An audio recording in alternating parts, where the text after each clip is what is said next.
So hi, very good evening.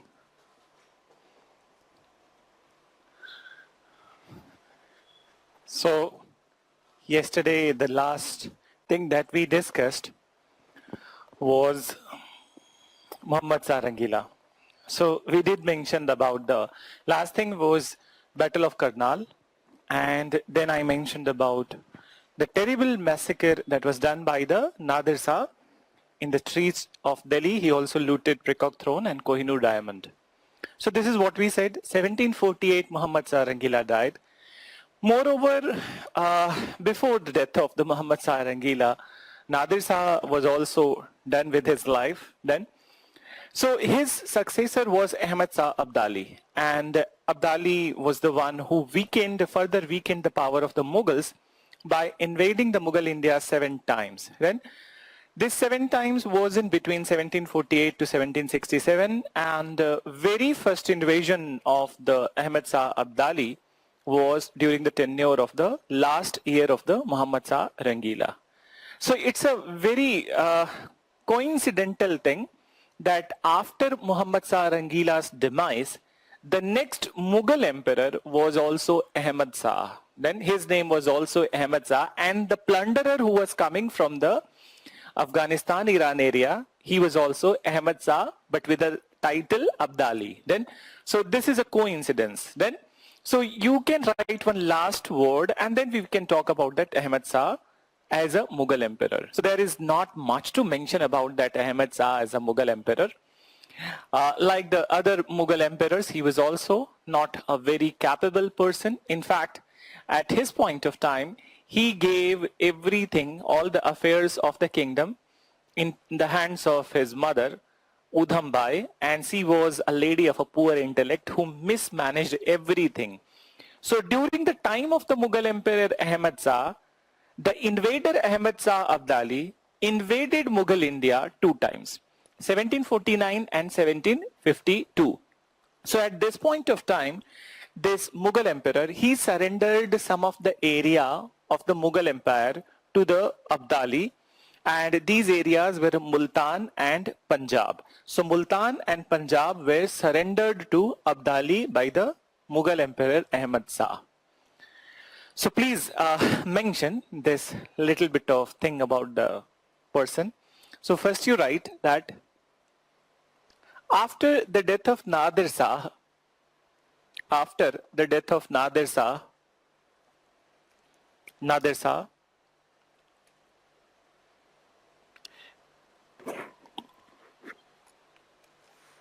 Ahmad Shah Abdali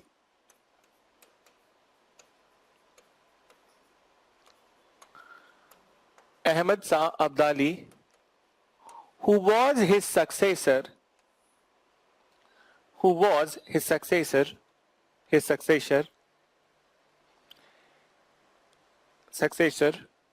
plundered Mughal Empire 7 times,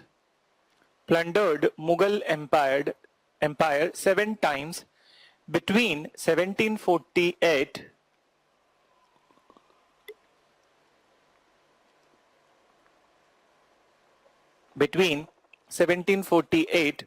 to 1767.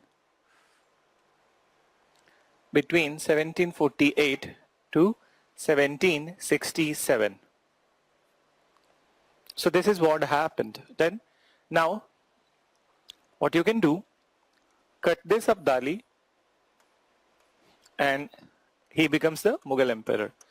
So 1748 to 54.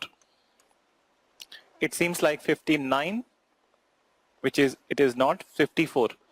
So 1748 to 54 was the Ahmad Shah. Already I have told you that what happened. So please write quickly. At this point of time, the affair of the kingdom,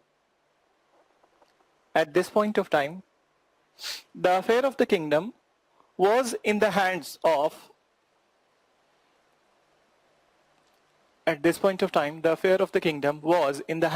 his mother, his mother, Udham Bai.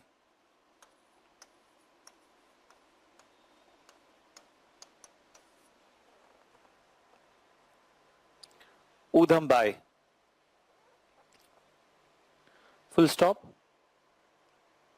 She was a lady of poor intellect. She was a lady of poor intellect and mismanaged everything.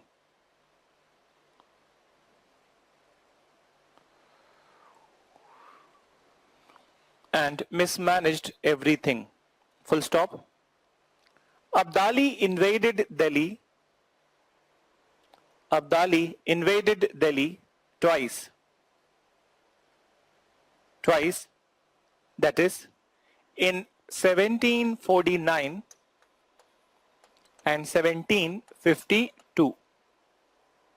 That is in 1749 and 1752. As such, Mughal emperor surrendered Punjab and Multan to Abdali.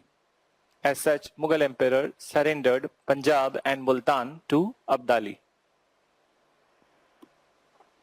Punjab and Multan to Abdali.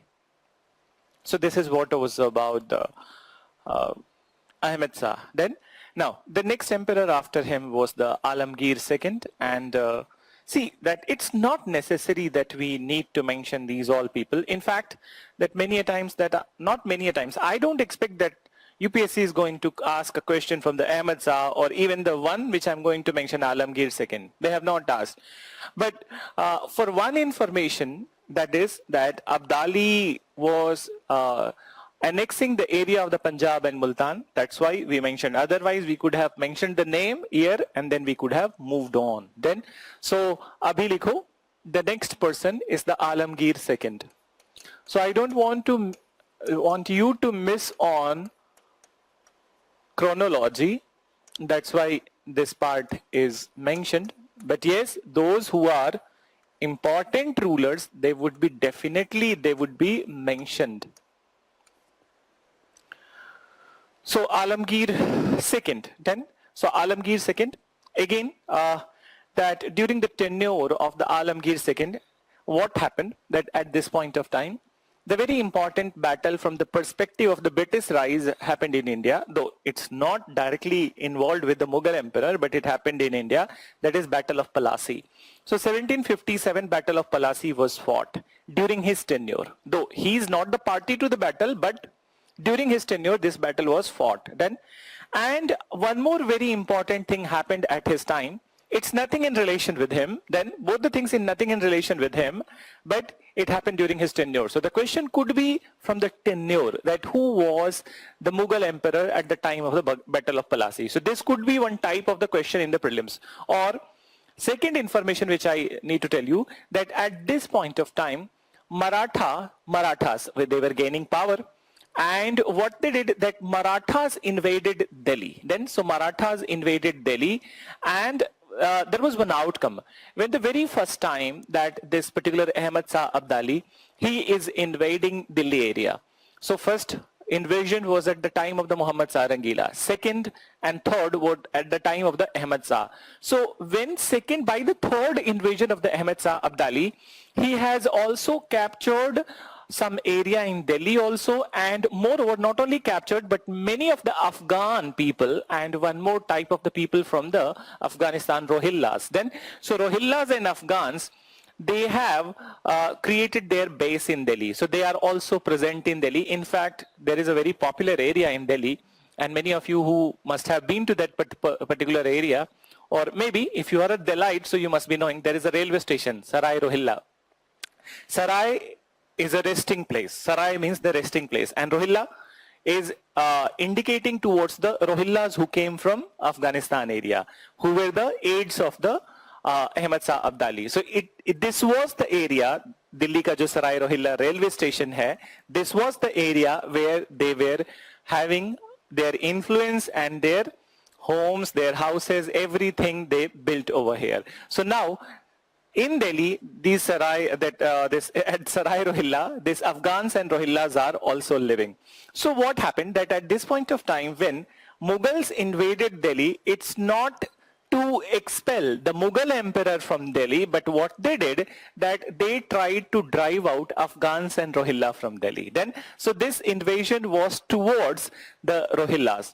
And moreover, Marathas at this point of time, they did one more thing, that they overran Punjab and occupied Lahore.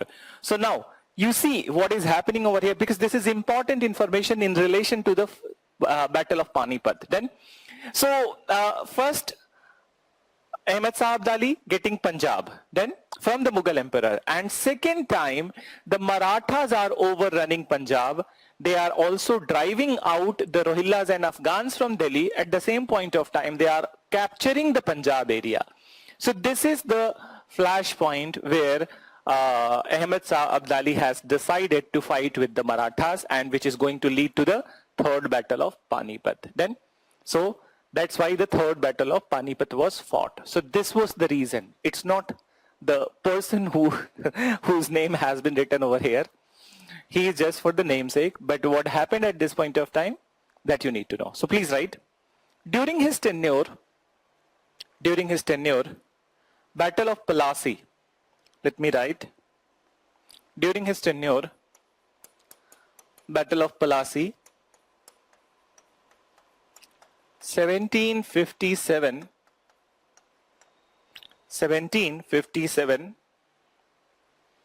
was fought.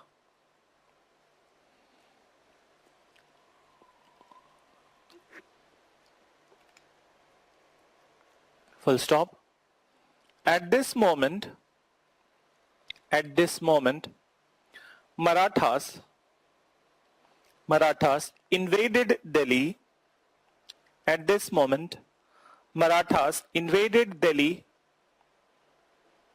to drive out Afghans and Rohillas. Invaded Delhi to drive out Afghans and Rohillas.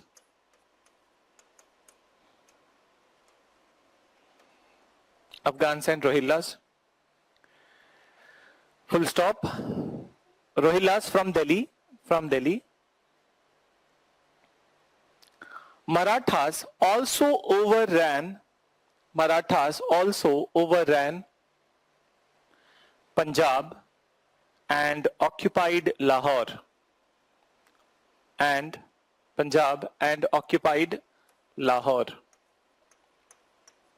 Then, so for some point of time, it was under the control of Abdali. Now it is going in under the control of the Marathas. Then, so then after this, there was a particular ruler whose name was the Shah Jahan III.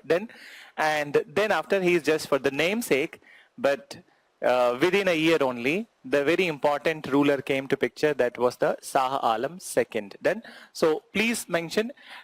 We don't need to mention about the Shah Jahan III, but if you want, so you can mention him as a ruler.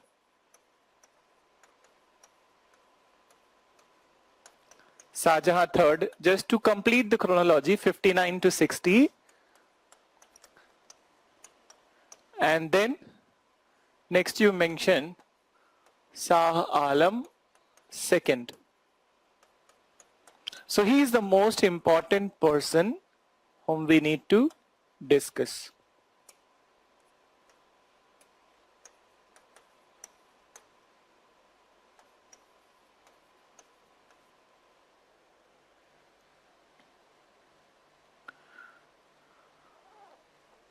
Then, so now listen, that Shah Alam II, about him, that how he came to power. So earlier you have seen that after the death of the Aurangzeb, most of the rulers in the Mughal kingdom, they are coming with the to the power with the support of the noble. Then, so with the support of the noble.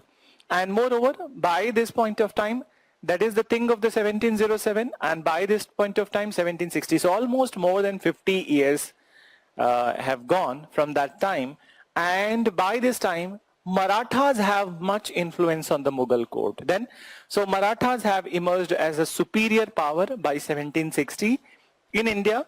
In fact, the most powerful people at this point of time, and they had much influence in the Mughal polity. So, at this point of time, Shah Alam II came to power with the support of the Maratha Sardar Sadasiv Rao Bhau. Then, so with the support of the Maratha Sardar Sadasiv Rao Bhau.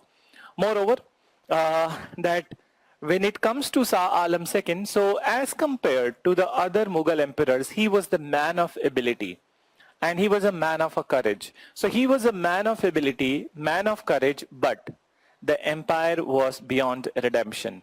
You have already studied that irreversible decline of the kingdom started at the time of the Muhammad Shah Rangila. So once irreversible, the word irreversible itself is that it is a significant word which implies that chahe koi bhi aaye, whoever comes to power, now Mughal glory cannot be restored. So though he was a man of ability and courage, Shah Alam II, but empire was now beyond redemption. Then so now beyond redemption. Moreover, during his tenure, two very important battles were fought in India. In fact, these battles are also decisive in respect of the fate of this country. So one was the third battle of Panipat, 1761. And this battle we are going to discuss in a very elaborate fashion in the Maratha topic. So third battle of Panipat happened, and then that is 1761, and then the battle of Buxar in 1764. So these two decisive battles were fought. Moreover, after these two decisive battles, it is that Abdali, when he fought this battle, 1761, third battle of Panipat with the Maratha. So Shah Alam was the party to that particular battle from the side of the Marathas.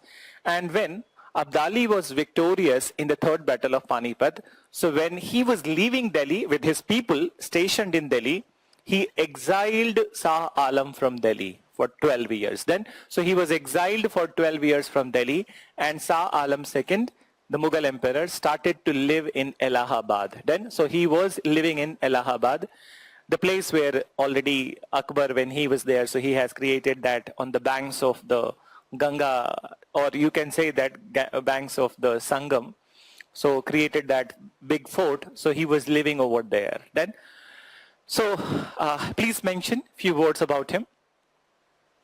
He came to power with the support of Maratha Sardar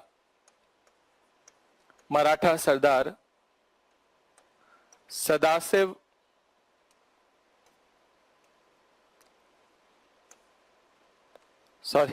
just 1 minute. Sadasiv Rao Bhau. Maratha Sardar Sadasiv Rao Bhau. Then he was the man of some ability. Courage, but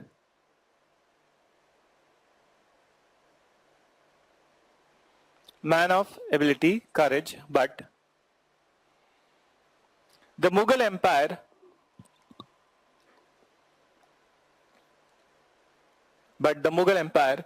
was now beyond redemption.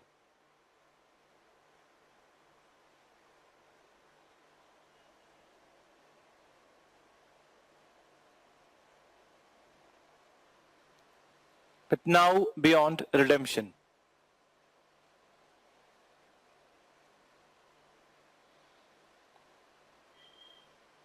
Full stop. Then you write after that. His reign witnessed two important battles.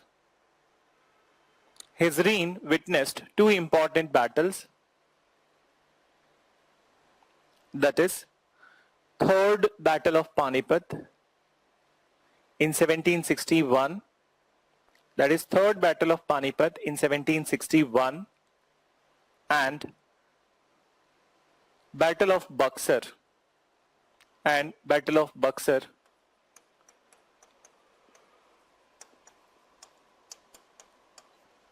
in 1764 and Battle of Buxar in 1764.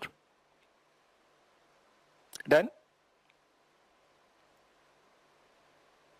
Then you can change paragraph and then you mention when Abdali was leaving Delhi,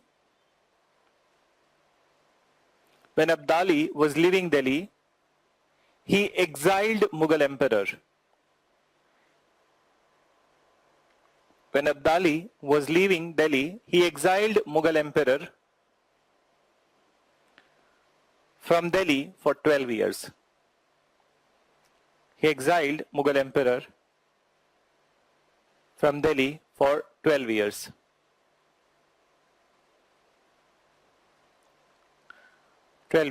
Then, now, so once we are seeing that Mughal emperor was exiled from Delhi, he was living in Allahabad. So who was exercising power in Delhi? Already that Abdali is not going to live over here in Delhi. Then, so he returned back to his own area.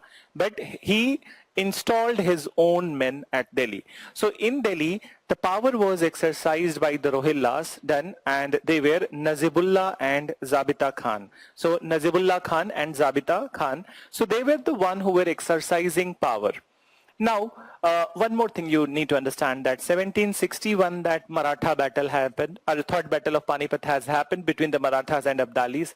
So in that battle, Sadasiv Rao Bhau was dead. Then, so after that, another Maratha Sardar came to the support of the Shah Alam II. So the new Maratha Sardar who has assumed new leadership, though not Peshwa, but he is one very important part of the system of the Peshwa Sahib. So this new Maratha Sardar was the Mahatji Scindia. So Mahatji Scindia in 1761, then, so in 1761 what he did, that he repelled this Rohillas from Delhi, meaning Nazibullah, Jabita Khan and these all Rohillas who are living in Delhi, so they were expelled from Delhi. So he expelled these Rohillas from Delhi and he reinstated Mughal emperor to the throne of Delhi. So he reinstated Mughal emperor to the throne of Delhi. Now, soon what happened, that very soon, 1771 this happened, and in 1788, this Rohilla leader, Zabita Khan, somehow he entered in Delhi, and in whatever form he entered in Delhi, he was able to reach to the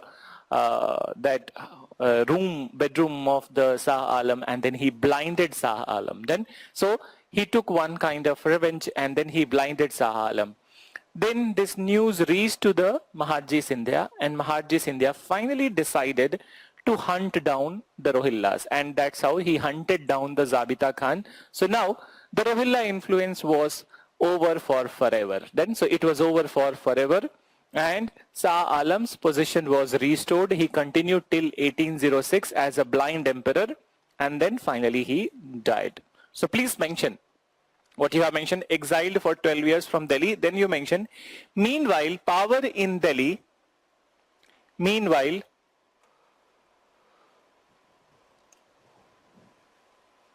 power in Delhi was exercised by Rohilla leaders. Power in Delhi was exercised by Rohilla leaders Najibullah and Zabita Khan.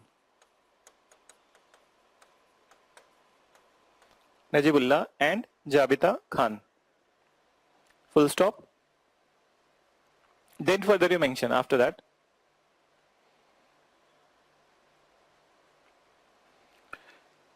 Full stop. In 1771,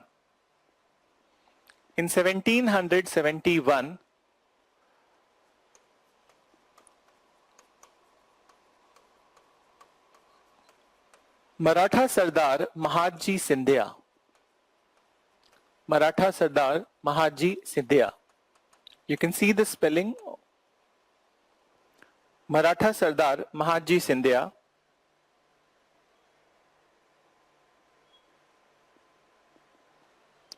expelled Rohillas from Delhi. Expelled Rohillas from Delhi. Expelled Rohillas from Delhi and reinstated Shah Alam II and reinstated Shah Alam II to the throne of Delhi. Reinstated Shah Alam II to the throne of Delhi.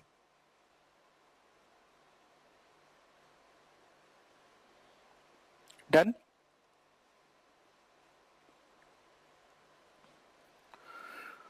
So listen, that I'm not mentioning the Battle of Buxar here, and I'm also not mentioning the, or not mentioned to kar diya hai, but I'm not going into the further details of the third Battle of Panipat and Battle of Buxar. So that would lead to the repetition. In fact, the reason of the Battle of Panipat is Maratha and Abdali episode. So we will be seeing that in the Maratha. Battle of Buxar, the reason is the Bengal Nawab Mir Qasim. Then, so we will see Battle of Buxar during the Bengal episode. ठीक है? So अभी उसको discuss नहीं कर रहे हैं. Then next you write, reinstated Shah Alam II to the throne of Delhi. Later in 1788, 1788, later in 1788, Shah Alam was blinded by Rohilla leader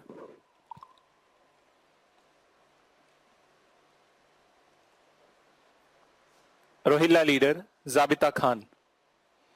Shah Alam was blinded by Rohilla leader Zabita Khan.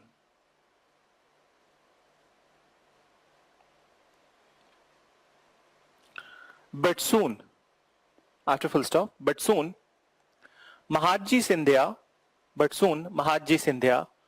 hunted down the Rohilla leader. But soon Mahatji Scindia hunted down the Rohilla leader and restored the position of Shah Alam.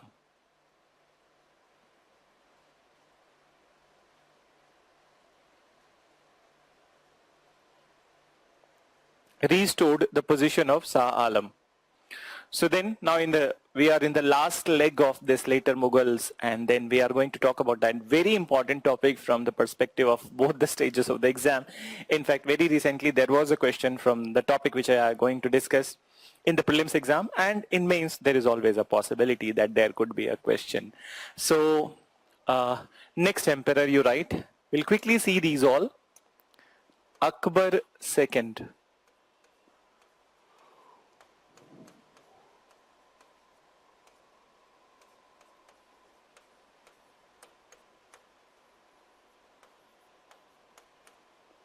(1806 to 1837). Now listen. So he is the second last Mughal emperor, and he is the one you will be reading in the socio-religious reform, that he is the one who gave the title of Raja to the very famous socio-religious reformer Ram Mohan Roy. Then, so Ram Mohan Roy was the contemporary, and then Akbar II gave the title of Raja to the Ram Mohan Roy. This is one.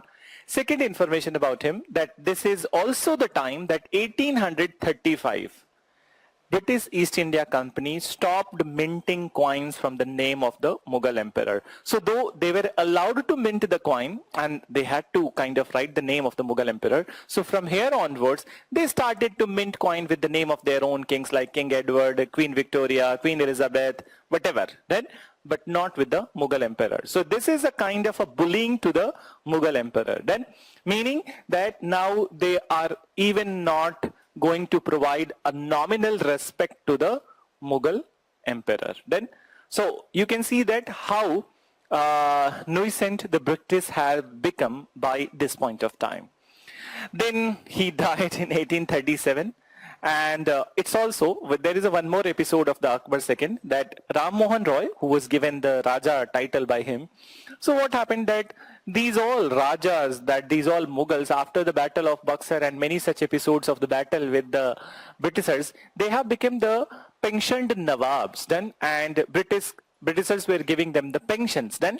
So what happened that he was the one, that Akbar II was the one who sent Ram Mohan Roy to England. Then he sent Ram Mohan Roy to England to ask for his pension. Then पैसा आने में कुछ late हो गया होगा और pension was not coming. So then for suppose that for 5-6 months pension was not coming, so he was a little bit worried and he sent Ram Mohan Roy to England that ask to see that why my pension is not coming. And unfortunately Ram Mohan Roy went over there and he died in the Bristol. Then so he died in the England itself. Then and then after he also died in 1837.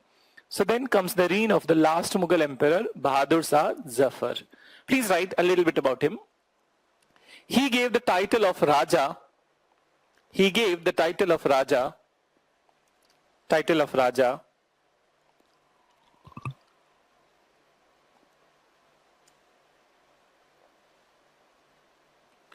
To the famous social reformer.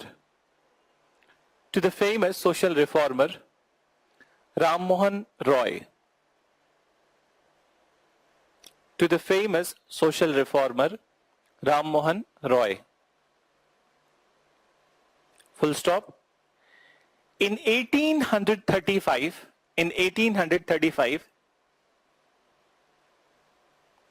English East India Company, in 1385, English East India Company stopped minting coins.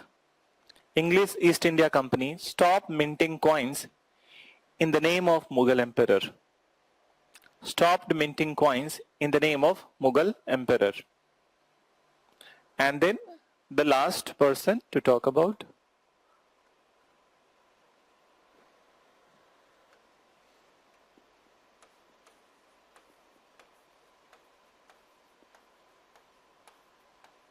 Bahadur Shah II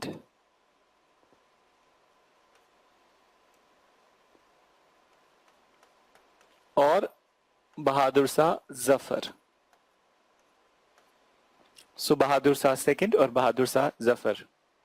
So irony of this name, there were many Bahadur Shah in the Indian history. So there was the very first one that you have seen, later Mughal, first emperor Bahadur Shah first.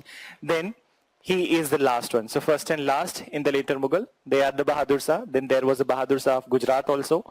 So there were many Bahadurs in that Indian history. But irony is that none of them were Bahadur enough. Then so none of them were courageous enough. In fact, they were one of the cowards. Then, though I will not say same for him, but in fact, he was not the one who fought the 1857 revolt from the front. In fact, he was very hesitant in the beginning. And in fact, these all Bahadur Shahs of the Indian history, they are not remembered for fighting any such kind of courageous battle where they have been victorious. So all of them are quite opposite to their names.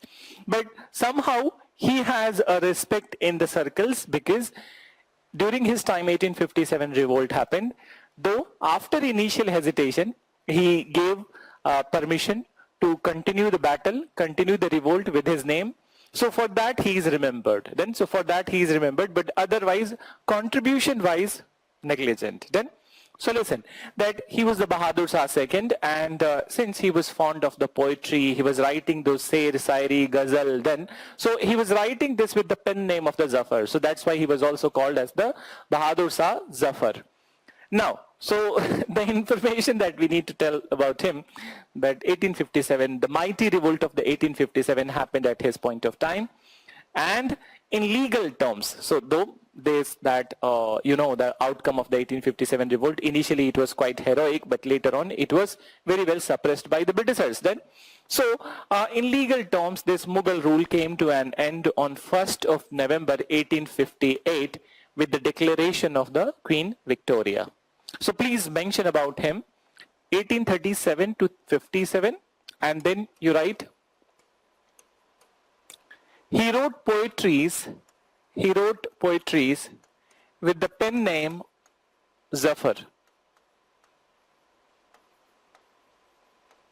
With the pen name Zafar.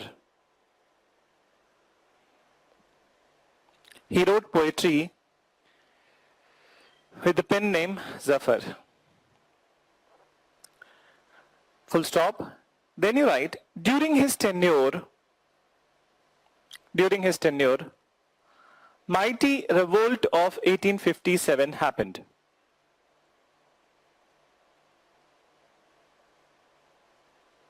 Mighty revolt of 1857 happened. Full stop. In legal terms, Mughal rule came to an end on 1st of November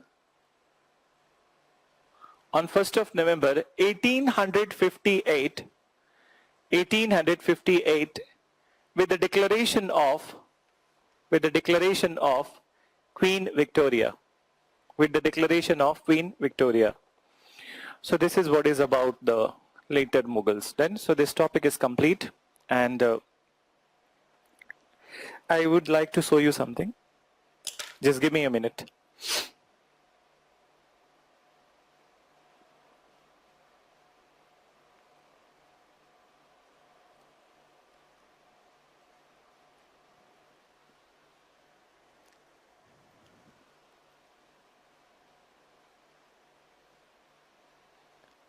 Okay.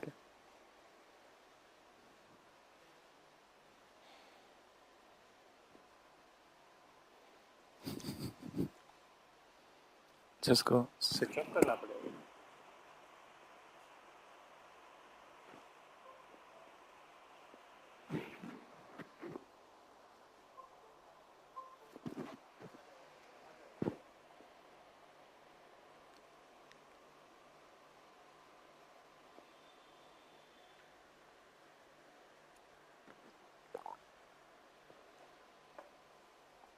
नहीं आया.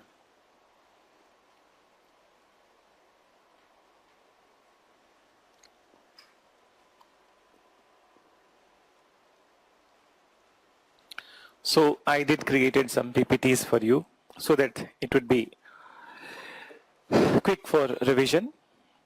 So I can show you this PPTs, and why I was not showing you in the beginning, because likhoge nahi tum log when the PPT would be there with you, so you would not be writing. But there is a great role of writing in the classes and then also writing in your own words then. So PPTs would be uploaded. It's there with the classroom team. So you can see these PPTs. So most of the information in a kind of that, what I can say that, though I have not written the full sentences, and that's how the PPTs are made, then that not full sentences, but yes, you can get, it would be useful for the quick revision. So Bahadur Shah first, Jahandar Shah, important information I have incorporated.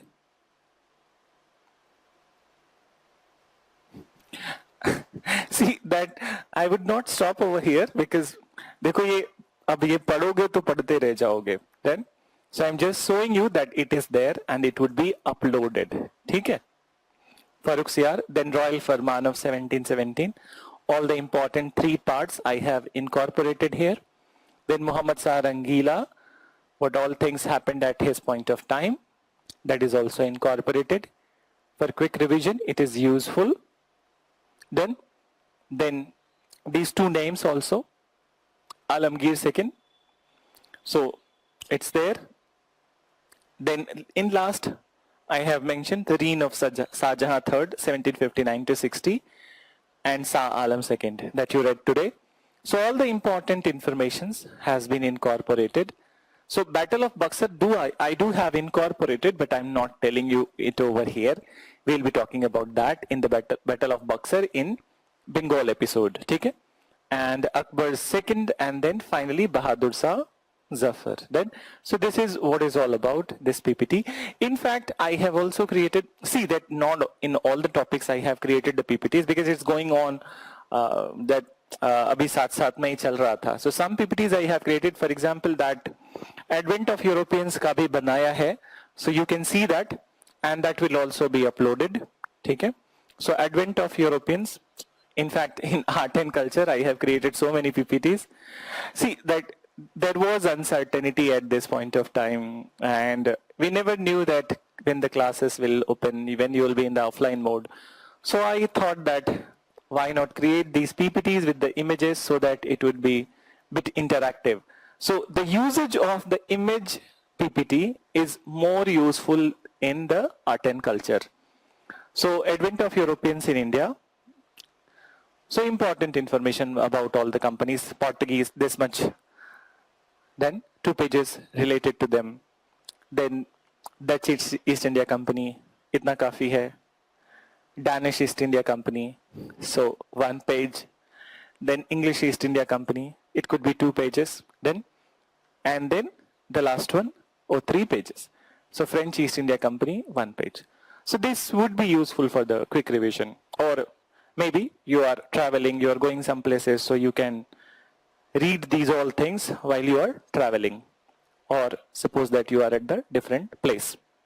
So hopefully by the evening or by tomorrow, these PPTs would be uploaded on your student platform. Okay? And I would just instruct to the team that ये आज upload हो जाए. Okay? So now we'll be moving to the next topic. That is the next topic would be decline of Mughals. Then so we are going to discuss the very important topic, that is the decline of the Mughals.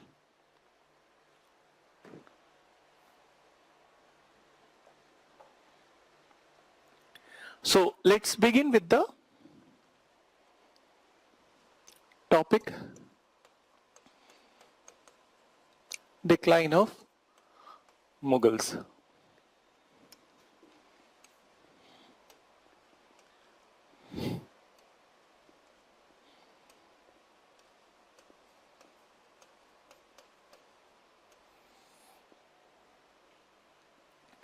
So you need to understand few things which were there in the Mughal kingdom.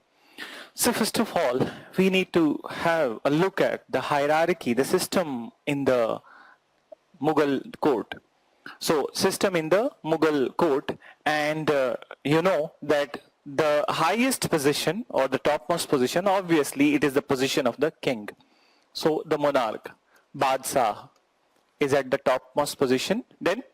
Then after the Badshah, the next important position was the position of the Wazir. Wazir. So Wazir, as you know, that Wazir is the prime minister, that most important minister. So Wazir, and then comes, after the Wazir, then comes the nobility.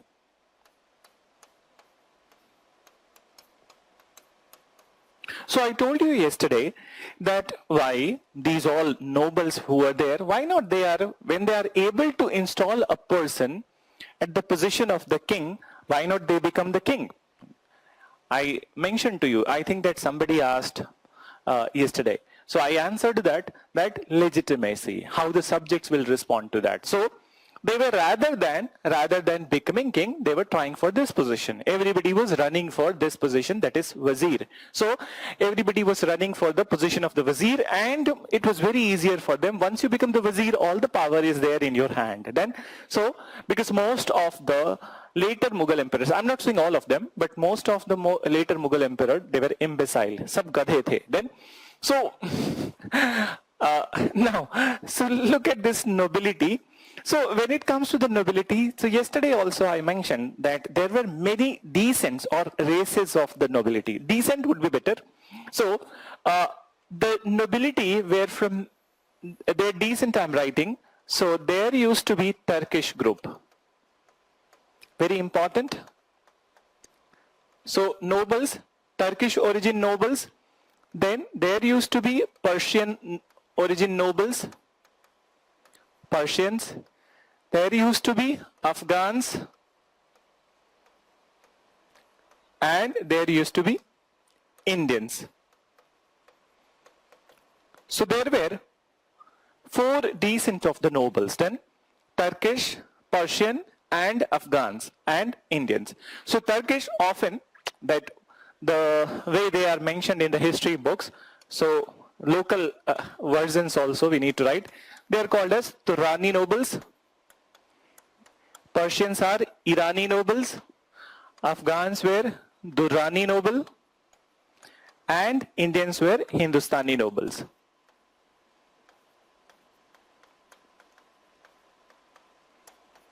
Indians were Hindustani nobles. Then, so you can just create this chart. It would be useful. Once you have the understanding, then we can talk about that decline of the Mughals. Please quickly create it.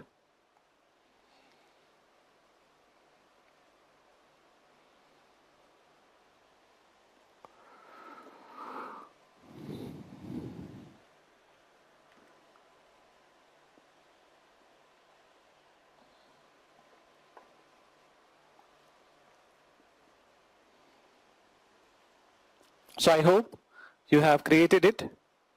Now the next thing, that before moving into this all kind of thing, so the very next thing that I'll talk about, what I have seen that if in your batches that ancient and medieval is done, so you already know about the Mansabdari system. And in some of the batches I have not done it earlier. But मुझे लग रहा है कि इसमें मैं पहले तुम लोगों को at the very first place I will talk about the Mansabdari system and then I will differentiate between the Jagirdar and the Zamindar so that our discussion would be easier when we are going into when we are going to write the answer of the question that what were the factors which led to the decline of the Mughals from India. Then, so first I need to talk about the Mansabdari system. So you can write the heading Mansabdari system. And listen, since I'm doing it over here in the modern, so medieval में बस mention करूँगा at the time of the Akbar. Only I would be quoting it as a heading, I would not be explaining. So here I'm explaining, I would not be explaining once again in the medieval. So remember, then, so for your ease, I'm mentioning it over here.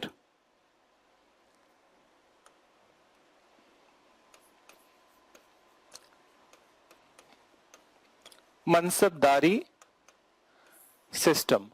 You write it as a heading.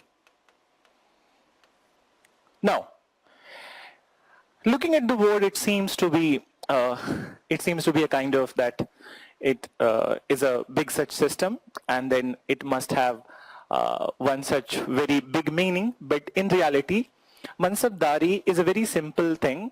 It's just a system of hierarchy in the court. It's a Mansab is a Persian word, Mansab, meaning official position.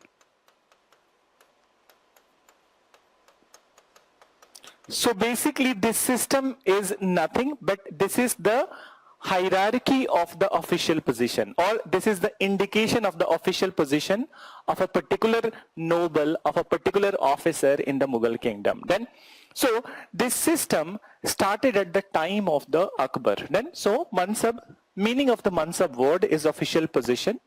In India, this system started under the Akbar. Then, so started under the Akbar. Now, so started under Akbar, then it has two components. Please don't write, I would be dictating this part, but first try to understand. So two components. It had two components, and these components are known as Zat and Sawar. So Mansabdari system has two components since it is an official position. So two components, one is Zat and another is the Sawar. Zat is indicative of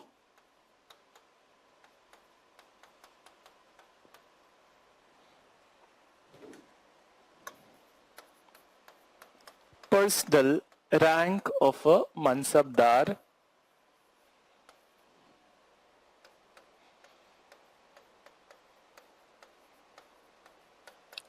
in official hierarchy.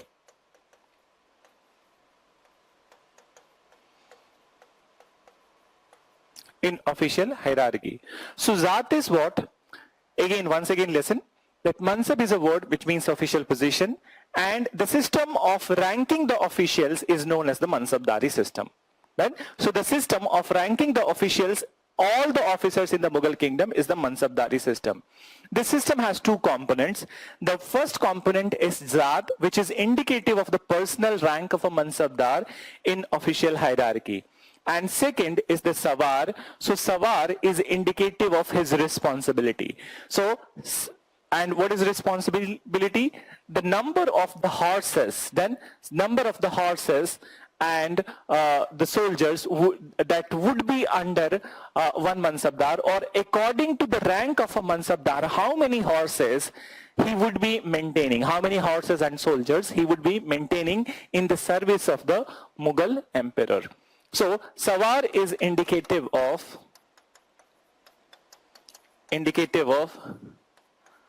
number of horses to be maintained. Basically, horses is the most important part, to be maintained by a Mansabdar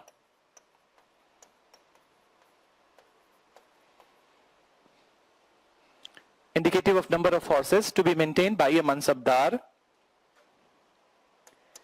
in the service of, in the army for the service of Mughal emperor. Service of Mughal emperor. Then, so please start writing. You write. First you write Mansabdari system, and then you write. The meaning of the word Mansab is official position.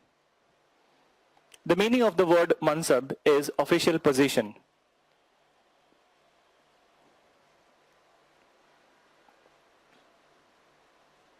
Then you write, it was the system of ranking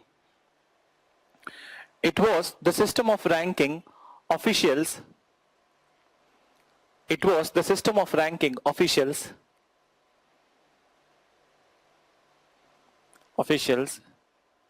in Mughal kingdom, which was initiated by Akbar.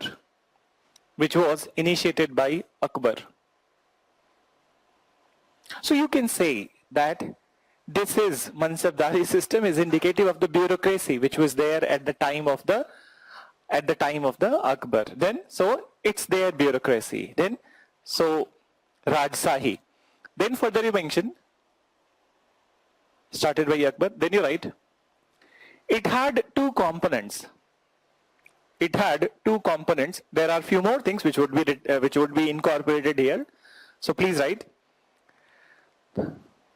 It had two components. First, Zaat. Zaat is indicative of a personal rank. Zaat is indicative of personal rank of a Mansabdar in official hierarchy.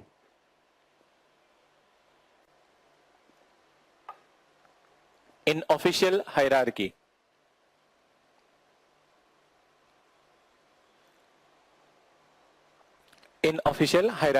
Then now listen. So when it comes to the rank, so the ranking was numerical. Sunna isko. So the ranking was numerical. Every officer, lower position, higher position, everybody can be called as the Mansabdar. Then, but how come you will know that who has a higher hierarchy? Then who is at the top of the hierarchy?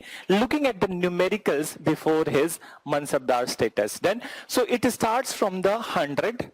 So the ranking starts from the 100 and goes till 5,000 and also 7,000. I'll tell you that why I'm saying that goes till 5,000 and why I'm saying and also 7,000. So listen, the general rule of the hierarchy that it will start from 100 to 5,000, meaning 5,000 being the highest Mansabdar rank.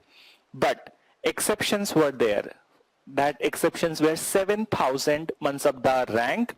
And 7,000 Mansabdar rank was only given to the princes. Then meaning that if Akbar is there, so his sons, his cousins, his nephews, they can be given the 7,000 mansabdar status. But exception में भी exception था, ठीक है? So though in the beginning it was thought that it would be 7,000 rank would only be given to the princess, but it was also given to the some of the closest allies of the Akbar, like Raja Mansingh Tomar of. So Raja Mansingh of the, I think that Raja Mansingh was from Amer. So this is, so some Rajas, even Todarmal was also given 7,000 status.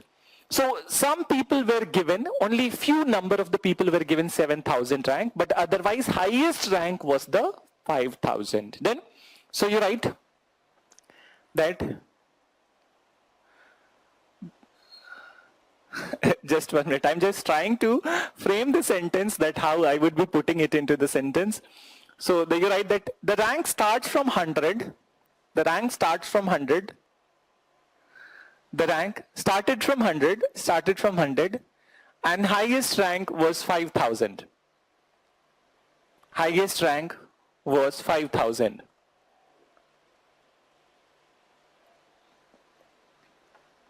Highest rank was 5,000, but some of, but the Mughal princess, the Mughal princess and some closest ally, the Mughal princess and closest allies, some closest allies were given 7,000 mansabdar rank. 7,000 mansabdar rank. Then, so now listen, that this, ab is rank ka kya fayda hai? See, that the person whose rank is 100, obviously he is getting, as per his rank, he is getting the payment. Then, so as per his rank, he is getting the payment. So jiska 100 hoga, the person who is 100, he will be getting the lesser payment. Then, and the person who has rank of 5,000, very high payment, and 7,000 usse bhi high. Then, so according to the rank they were paid. It is just like that bureaucratic system. Jaisa rank, वैसा पैसा. If you would be a training, you will be getting that. If you will be a IS trainee, IPS trainee, and then whatever, all the all India services, and then also Group A services. So you would be getting somewhere around 33 to 35,000 when you will be in training. तो बहुत कम मिलता है. And then at the time of your first posting, I think you will be getting 51 to 55,000, and after 1 year you will get 67,000. Then so एक साल के बाद ऐसा होता है. एक साल के बाद पोस्टिंग के एक साल के बाद, I am not saying that training के एक साल के ट्रेनिंग के बाद, ट्रेनिंग में तो already that you will take that more than 1 year I think. Yes, एक साल से थोड़ा सा ज्यादा लगता है. But otherwise after your posting in a particular cadre, when you complete 1 year, so then you will be crossing 60.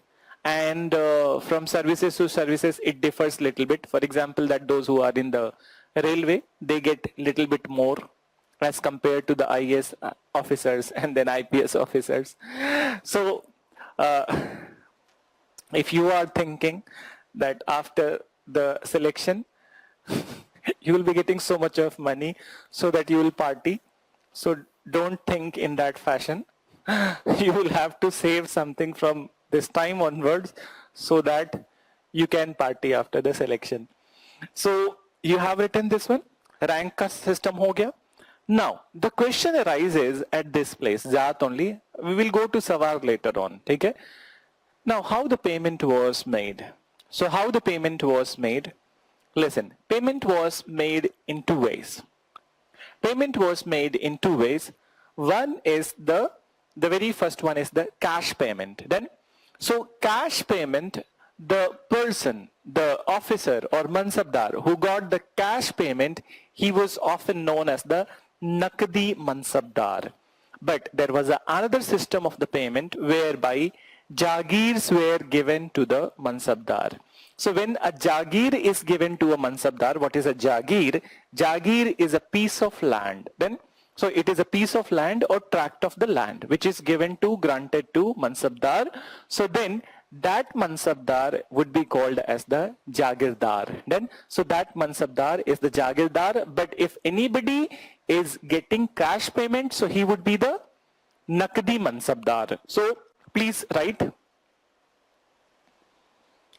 इसी में लिखना that after the Zat, don't write Sawar. I will tell you that when you will be writing Sawar. So you write that the payment was the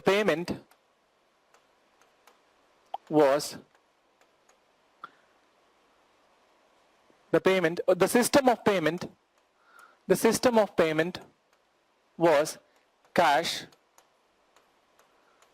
and land grant. Cash and land grant. The system of payment was cash and land grant. Then you mention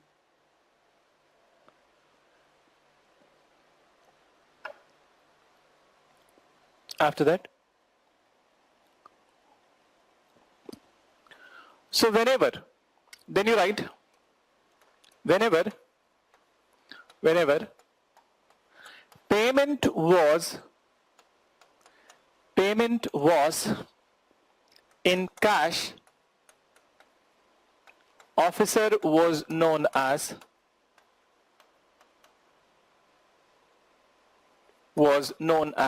Nakdi Mansabdar.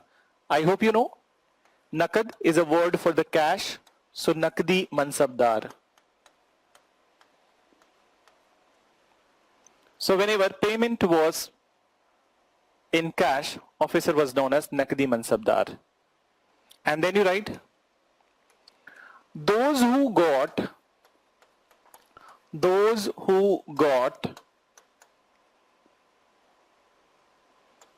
Jagir as payment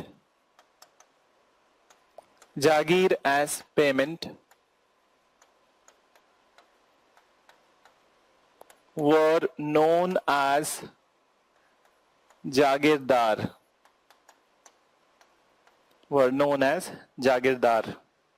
Then were known as Jagirdar.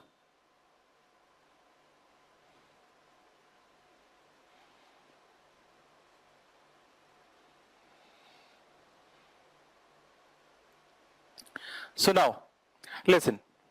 Now you can ask a question over here.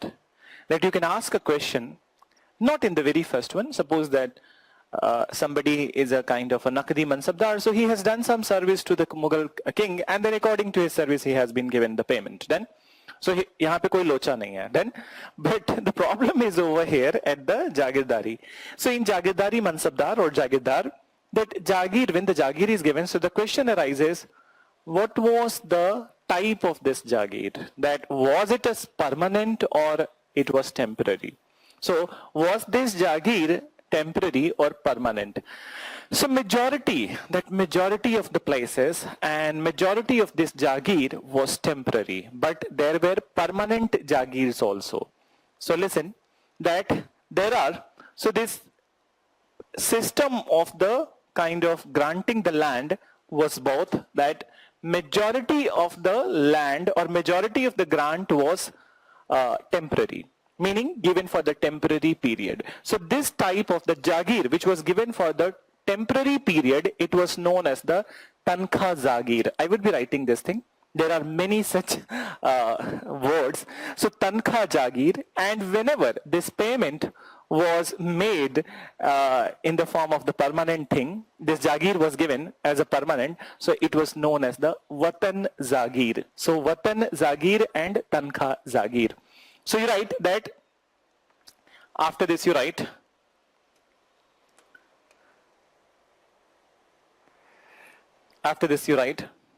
see, I know you guys that some of you are just mentioning because you have seen those videos which were recorded videos which were uploaded, and that's why I have changed the topic of the today's class, which I have not taught. So I know, see that you guys will keep on writing that what I have taught in the other class and then same वो लिखोगे मुझे पता है that what I have taught in the other class that recorded videos are uploaded and you guys have seen that.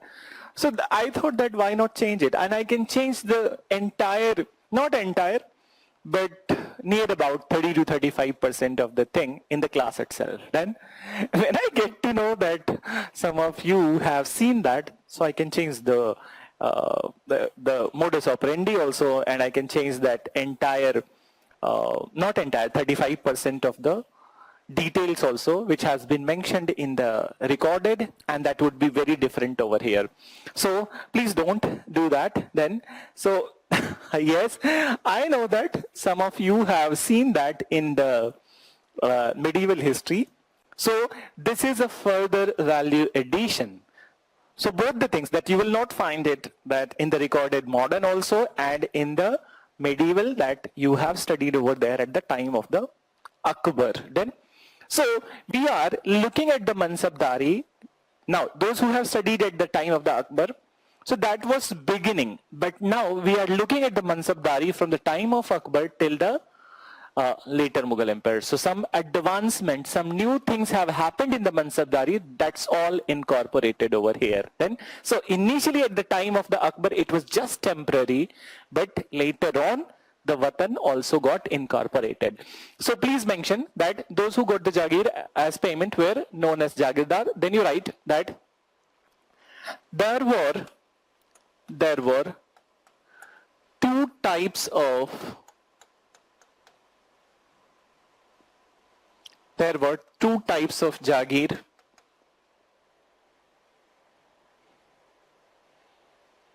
There were two types of Jagir. First one you write, very first one,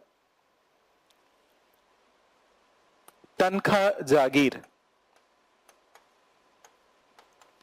Tankha Jagir given for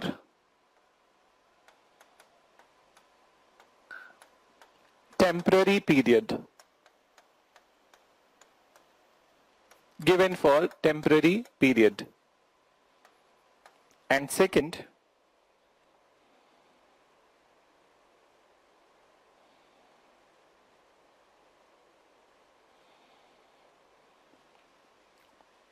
Watan Jagir. Watan Jagir. You will further understand these all things. Then, so Watan Jagir granted permanently.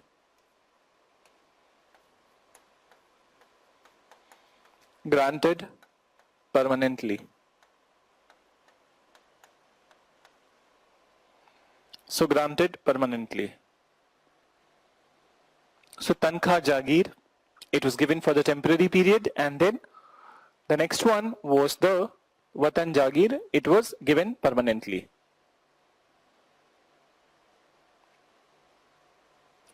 So when you look at the Mughal area, that entire Mughal territory, how much of land on a kind of a rough basis, it's not exactly like this, but on a rough basis, that near about 80% of land was available for the Jagirdari, meaning that to be granted as a Jagir. And rest of the 20%, they were royal lands. Usse jo bhi paisa aata tha, whatever revenue was generated from the royal land, that is going to the personal coffer of the king. Then, so that is going to the personal coffer of the king. But 80% of the land in the Mughal territory was under the Jagirdari system or available for granted as the Jagir. So you can mention this part also. Below this you mention that near about 80% of the land or 80% of the land was granted as Jagir. Near about 80% of the land was granted as Jagir. And 20% was Khalisa. What is Khalisa? Royal land. 20% was Khalisa, that is royal land.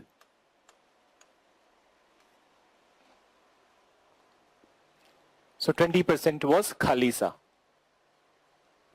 अब यहाँ पे मनसबदारी खत्म. ठीक है? That we have learnt about the mansabdari. Now, if anybody has any such kind of confusion, please send your confusions in the response screen. And then I'll be moving to the another such differentiation, that is the difference between the Jagirdar and Zamindar. Then, so one more such discussion that we are going to see here, that is the difference between the Jagirdar and Zamindar. So please, that I hope you guys have understood that what has been mentioned. So now I'm moving to the next part. You have written? It's not visible to me right now.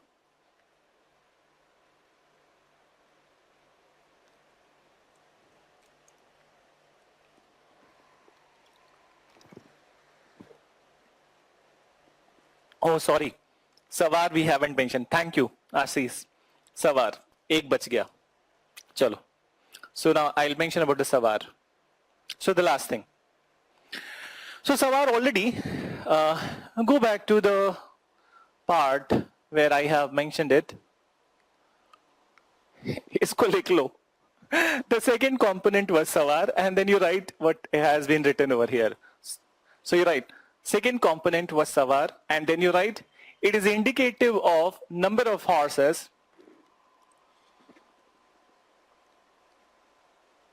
It is indicative of number of horses to be maintained by a mansabdar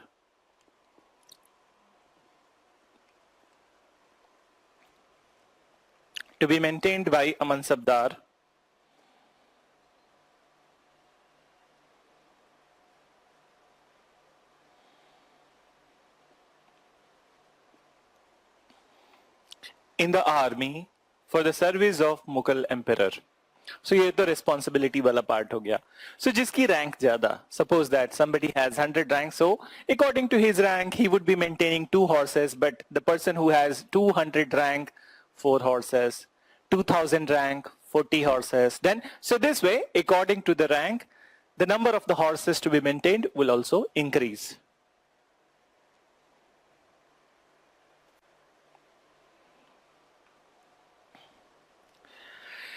Now, so this mansabdari system you have understood. अब आगे चलते हैं, the next part. I hope all of you have written.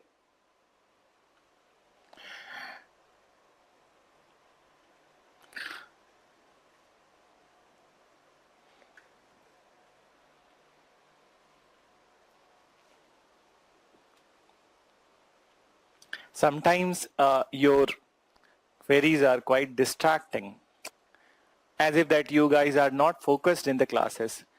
The last query, you can see that Khalisa, the name of the royal land in that language is the Khalisa. Then royal land itself refers to the royal land. Then, so now decline of Mughal, let's look at the difference between the Jagirdar and Zamindar. So I'm moving to the next page.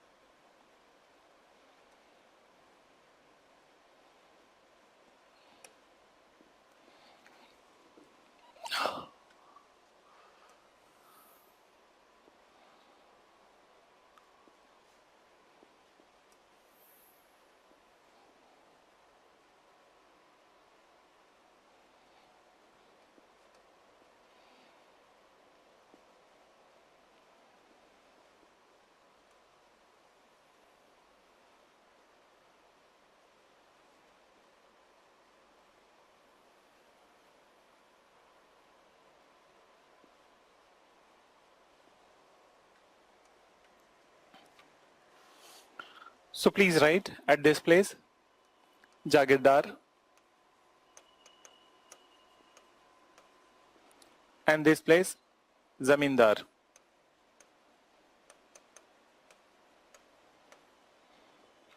So Jagirdar and Zamindar. What is the similarity between them and what is also the difference between them? That who is Zamindar and what is Jagirdar?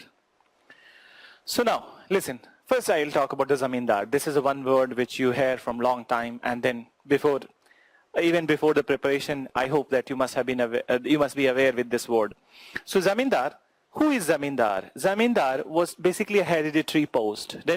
And in fact, it's not the creation of the somebody, but in fact that feudalism. It's a type of the feudalism which is existing in India right from the ancient times. And you have read about this in the Gupta period, some of you, not all of you, but some of you have read that feudalism, this type of the feudalism started in the Gupta times. Then it was further accelerated at the time of the Satavahan. So there was some sort of the feudalism in India and which was further gaining pace. So listen this very carefully. Some of the words or some of the things I will not be dictating, but if you want, you can jot down. So listen, that when Akbar came to power, Akbar came to power. So what he did, that zamindars are those who were there. So these zamindars are basically that they were the local rajas. Then some of them were local rajas, or they were kind of semi-independent areas. They were the rulers of some areas then and small areas. But small area, land dekhoge, so land there would be a large tract of the land. So they were local rajas or regional chieftains, then Sardar the kisi ilake ke. So they were having influence in the Indian society from very long time. So when Akbar came to power, so what he did, that generally in the Mughal nobility, Jagirdars were there, then in the Mughal nobility, there are many other officers. So he also gave position to these zamindars also. So zamindars also became the part of the Mughal nobility.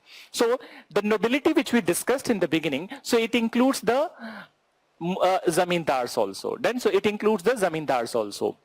Now you understand that zamindars were also the part of the Mughal nobility. At the same point of time, Jagirdars are part of the Mughal nobility. So zamindars, originally they were hereditary landlords, local rajas, or the chieftains of a particular area. Chieftain matlab sardar of a particular area. So you are mentioning over here, they were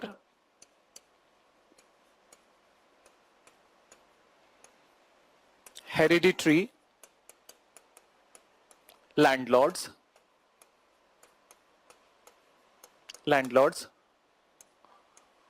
local rajas,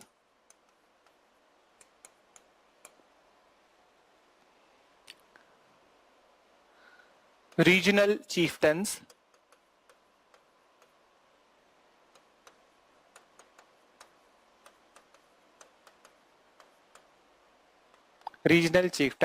etc.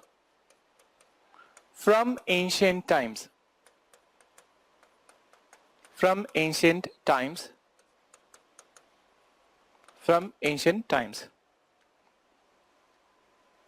Then further, what you will be mentioning? They were also part of Mughal nobility.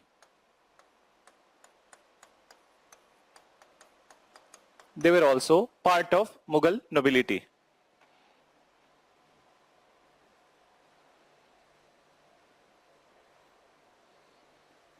Mughal nobility.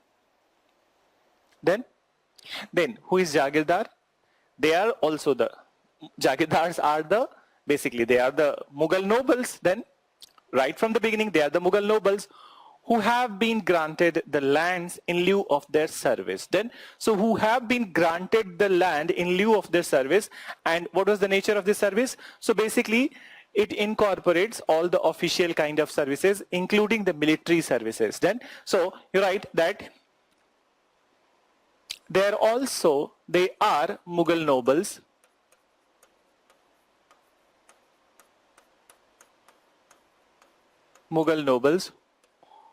who were granted Jagir or land,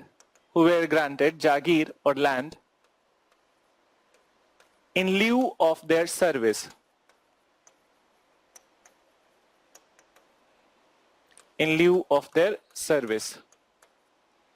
Then So in lieu of their service. Now, so what were their functions? What is the function of a zamindar?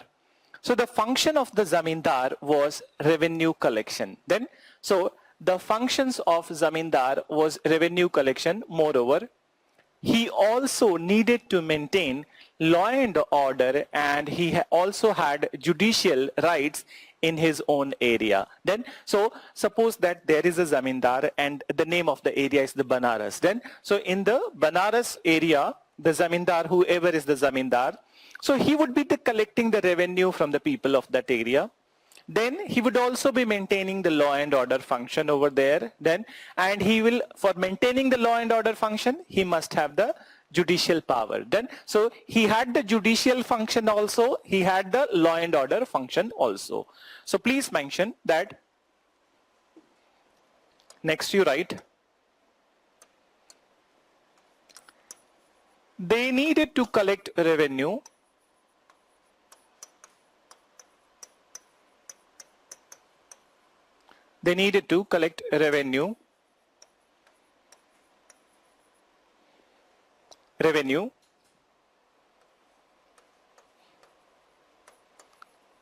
from their area, and they also had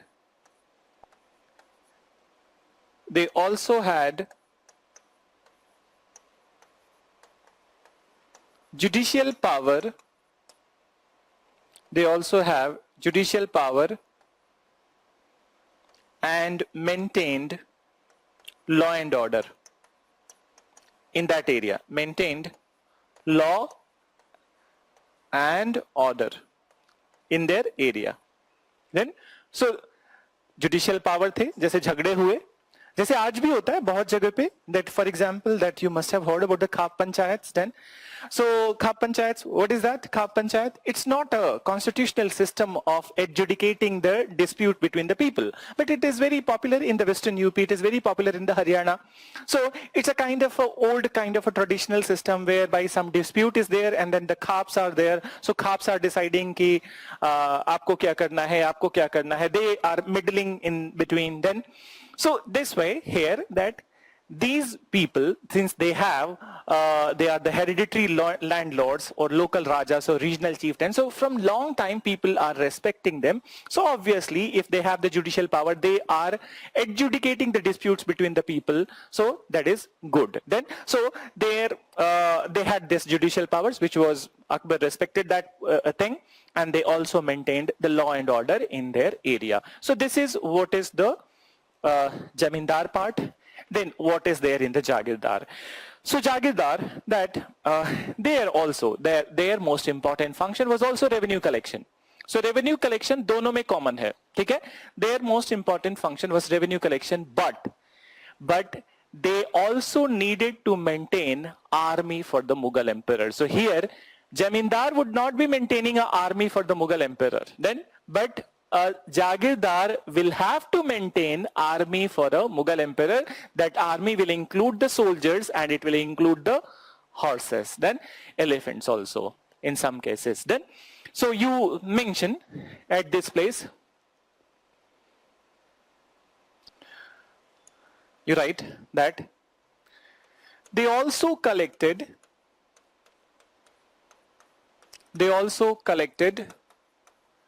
revenue. They also collected revenue. Oh, someone is from a Zamindar family. Big bounty. So Kajal, you will have to invite us all to your estate then, and you will have to give a big feast at your place then. So मुझे बस जगह बता दो. When the normalcy will return, I will be there. So they also collected revenue, and they needed to maintain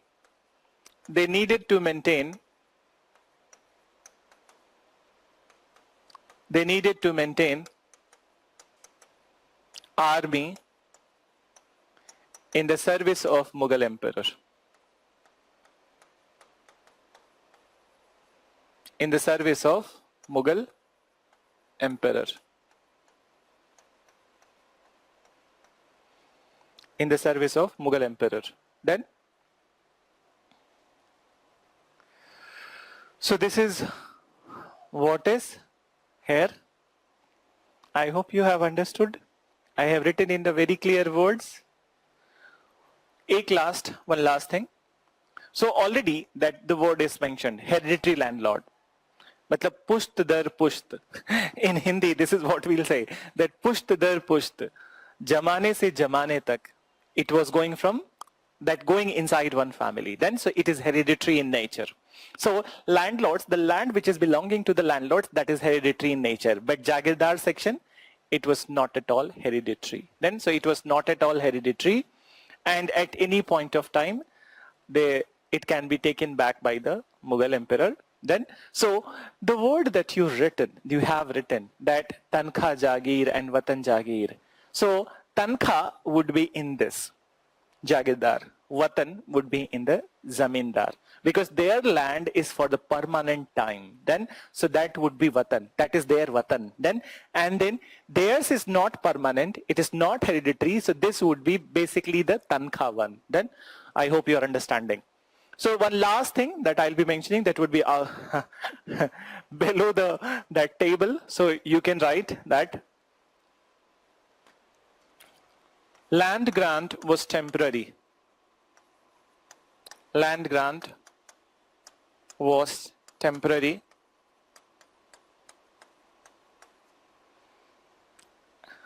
And here you write, it was hereditary in nature.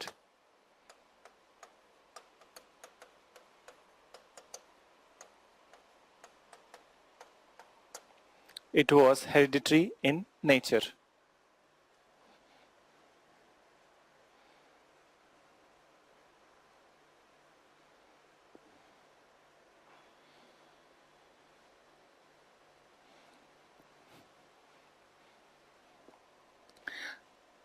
So I hope that you have understood this part. Now we would be entering into that discussion. So the background of the decline of the Mughals, that those important things which I would be using, I have already given to you. ठीक है? यहाँ पे सब कुछ बता दिया है. And this is the most important part till now. अभी तक जितना पढ़ा है, उसमें सबसे important this part is the most important, and you will have to revise it by today only. And I hope that you have understood that what we have covered today. So let's move to the next part. Should I move? If you're done with the writing, you can confirm in the response screen. ये तो syllogism का question मेरे से मत पूछो, ठीक है? This would be better in the reasoning that all zamindars are jagirdar, all zamindars are noble, and all nobles are zamindar. Then, so that syllogism thing will not be there.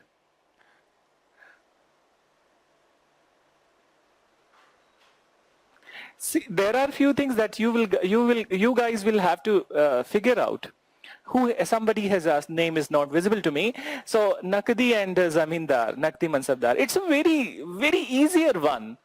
Already you have studied. Then, so Naqdi Mansabdar is an officer who is getting cash. Then, and there is who is getting cash as his service. And then there is no relation with he is not given land. So we will not compare him with the Zamindar. Then it's as simple as that. Then, so all of you are done. I hope you guys have understood this part. Let's move to the question mode. I'm not deleting it. So, एक question लिखो. You write two questions, and then this question is the one which we are going to write. That no, जिसका answer we are going to write. So please write this question. Right? To what extent Jagirdari crisis? To what extent Jagirdari crisis, let me write, to what extent Jagirdari crisis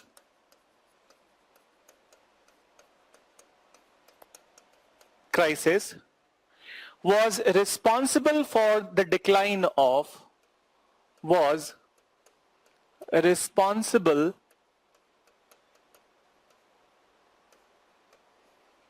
for the decline of Mughals.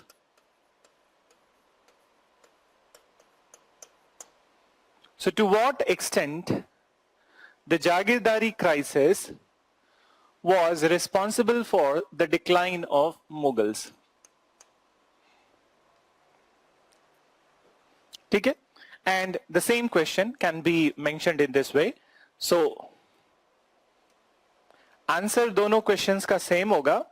So I'm writing the second question, or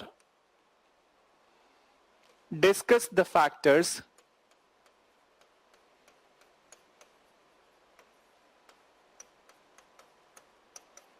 responsible for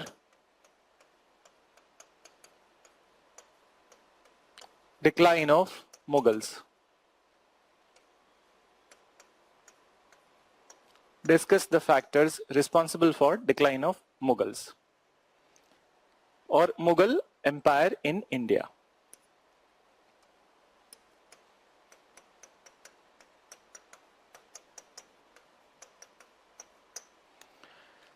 So these two questions. Now the difference, there seems to be the difference of the words in the two questions, but answer is same for both of them. So the first one, it's a twisted question, and the second one, which it is very straightforward question. Simply they are asking कि भैया कितने factor थे जिसकी वजह से Mughal Empire decline हो गया, then or how many factors were, what all factors were responsible for the Mughal Empire in India, decline of the Mughal Empire in India. So you can list out those factors then, but here they are specifically asking, listen, they are specifically asking that to what extent, the key word over here, to what extent. Hindi में क्या बोलोगे? किस हद तक. So किस हद तक Jagirdari crisis was responsible for the decline of Mughals, meaning that they are asking you to evaluate that was it the 100% reason or were there any other reasons of the decline also. You got that? So if there are other reasons of the decline also, so the question becomes discuss the factors responsible for the decline of Mughals or decline of Mughal Empire in India. So answers are same. So one of the factor from this question itself, you are understanding that one factor would be the Jagirdari crisis. एक factor होगा, Jagirdari crisis, but it's not the only factor because of which Mughal Empire declined. There could be n number of the factors. So we need to see those n number of the factors. So when we will have to, or when we are going to write this kind of when we are going to write answer of this kind of question, so we will have to think from the perspective of the political reason, economic reason, social reason, military reason. So this kind of classification if you make, so it would be easier to write the answer. So we will be discussing the political causes of the decline. Then there must be some political causes of the decline. Then the economic causes of the decline, which is basically this Jagirdari crisis. And then we will also be talking about the social causes of the decline, and then the last one, which was military causes of the decline of the Mughals. So now, I hope you understood the question. So this decline, when we talk about this decline, it seems that we are asking from the perspective of the later Mughals, that their time was the one when the fortunes of the Mughals started to dwindle, and then the pace of the decline was very fast. But it's not like that they were the solely responsible. In fact, the reasons of the decline are based from the time of the Aurangzeb only. So the decline of the Mughal started very fast after the death of the Aurangzeb, but the reasons were already present from the 17th century, from the time of the Aurangzeb only. So this could be our introduction, and then political causes, economic causes. So please write the very first sentence related to this in the introduction. The decline of Mughals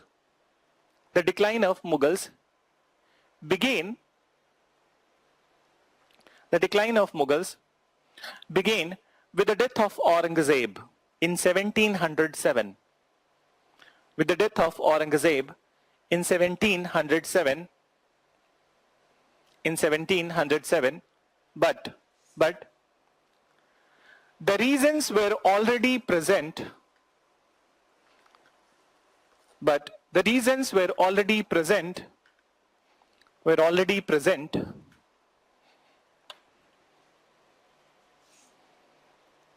from the 17th century itself.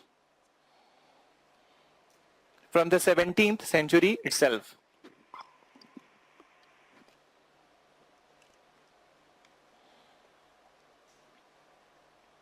From the 17th century itself. So,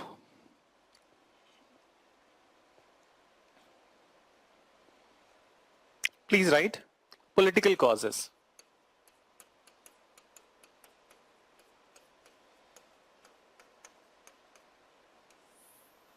Political causes. Now listen one by one.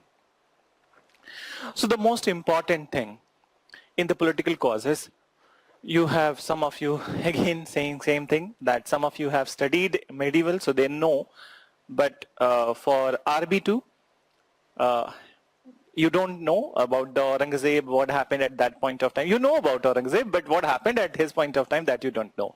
So in fact, that Aurangzeb reign, if you look at the Aurangzeb reign, he was from 1659 to 1707, near about 49-50 years. And this entire duration of the Aurangzeb, he fought many expansionist military campaigns.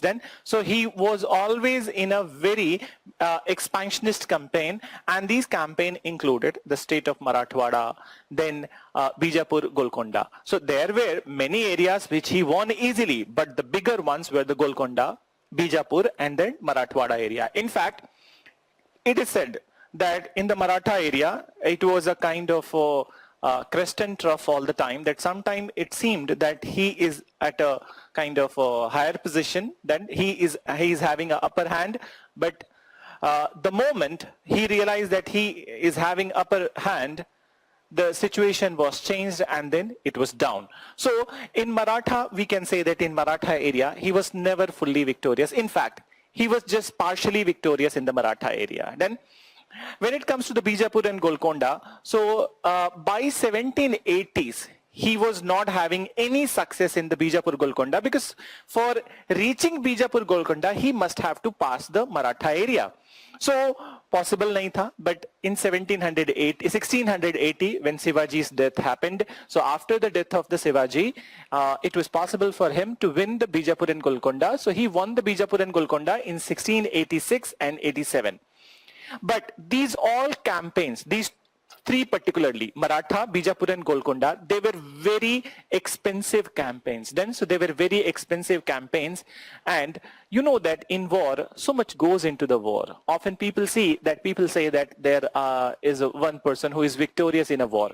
So, and there is a benefit of the war if it is in a short duration. But when a war is going for a very long duration, 30-35 years, so nobody is victorious. Even for the namesake, you can write that he was victorious, but nobody is victorious, because 30-35 years, if a war is going on, so then you know that the economy is ravaged.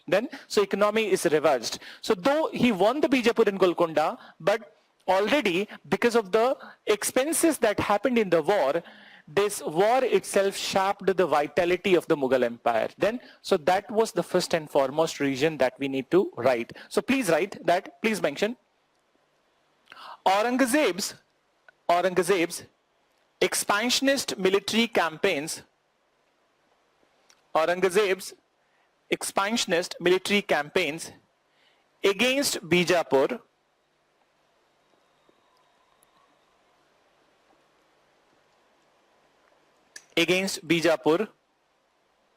Golconda,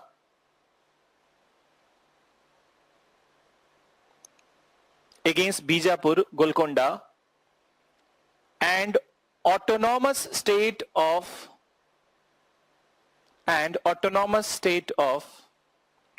Maratha, and autonomous pronunciation goes haywire. So autonomous state of Maratha are believed to have sapped. So this is the first reason you are writing. Are believed to have sapped the vitality of sapped the vitality of Mughal Empire. Are believed to have sapped the vitality of the Mughal Empire. Done? So this is the very first thing. Then now listen. After the death of the Aurangzeb, there was no clear line of succession. So when there is no clear line of succession, so everybody is claiming that ki main Raja banunga, then so it's like that only. So if there is no clear line of succession, so obviously so many people will be fighting for the one position, and there would be fight between the kings only, and then finally somebody who would be victorious after murdering somebody. Then so since there was no clear line of succession, so it further weakened the position of the Mughals in India. Then since the kings themselves, the family men themselves, they were fighting with each other. Moreover, the benefit of this was taken by the nobles. Then so the benefit of this was taken by the nobles. If you count that how many people were appointed to the Mughal throne between 1707 and 1720, so let me count. Then so after the death of the Aurangzeb, Bahadur Shah. Then, and after Bahadur Shah, there are two names which I haven't mentioned in the class, but I'm mentioning right now. Rafiuddaulah, Rafiud-Darjat. Then, so three people. So, Bahadur Shah, Rafiuddaulah, Rafiud-Darjat, and then comes Jahandar Shah, fourth one. Then Farrukhsiyar, fifth one, and then Muhammad Shah Rangila. So, fifth and sixth. Six people were appointed to the throne of the Mughals in between 1707 to 1720. So, kitna saal hua? In between 13 years, 6 people were appointed to the Mughal throne. So you can see that how much political stability would be there. There was no political stability at this point of time. Please mention. After the death of Aurangzeb,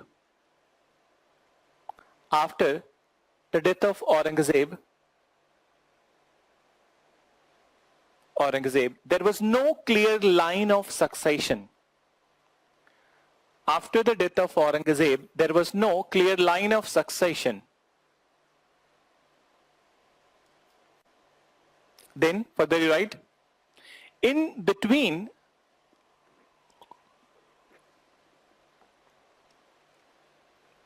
1707 to 1720, in between 1707 to 1720, more than 5 people or 6 people लिख सकते हो या फिर then लिखोगे more than 5. So you write more than 5 people were appointed to the throne. More than 5 people were appointed to the throne.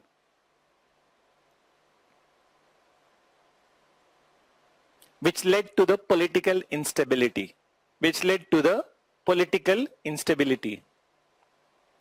But we are living in an age where there is no political instability. In fact, that the most stable time that all over the world that the governments have clear majority, then thumping majority.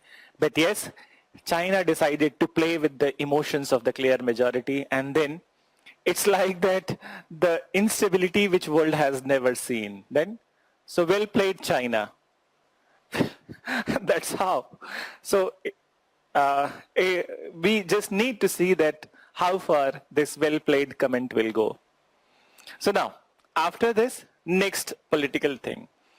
So next political thing in the Mughal court was these groups. Now remember, I'll go back to that chart from where I started. So let me go back to the chart. इसमें पढ़ाया या इसमें पढ़ाया? Okay, that's not this one. So just give me a little bit of time. I'm going back to the things that I have written. Now, so let's get back to this part. When you look at the Mughal nobility, how many kind of descents are there?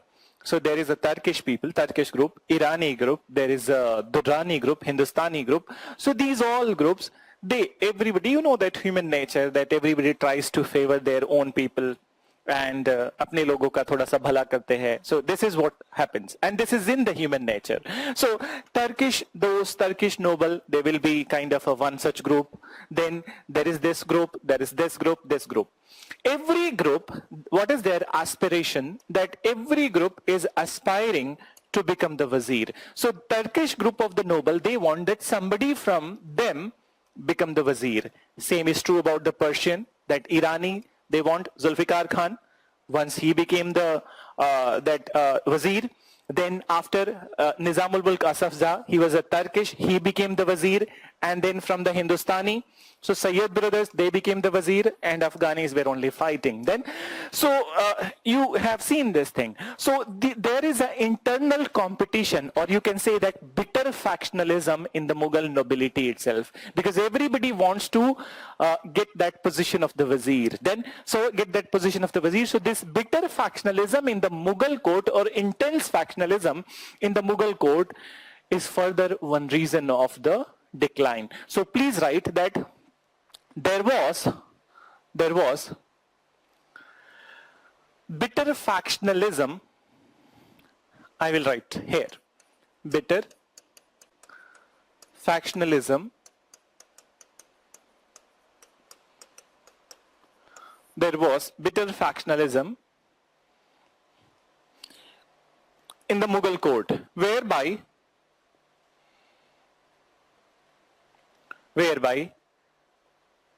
the Irani group, whereby the groups like Aselico, so whereby the groups like Irani, Turani, Durrani and Hindustani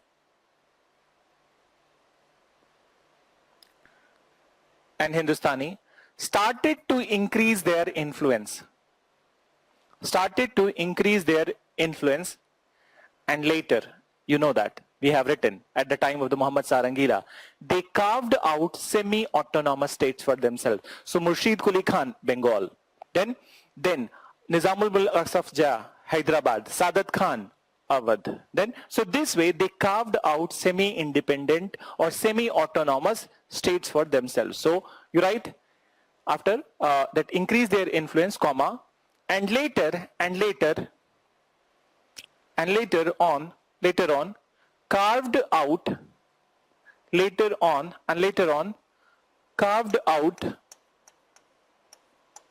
semi-autonomous states for themselves.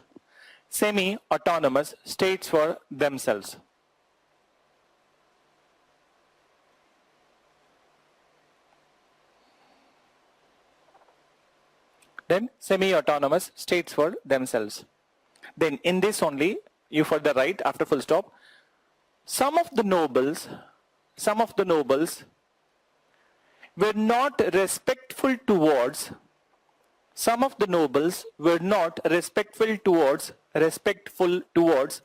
Mughal emperor. And you know who we are talking about, Sayyid brothers. So some of the nobles were not respectful towards Mughal emperor, for example, Sayyid brothers.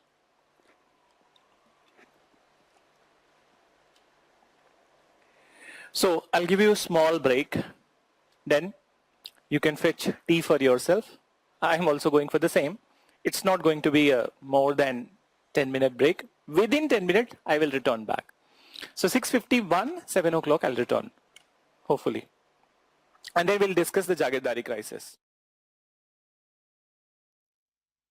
Begin with the next causes, that is economic causes.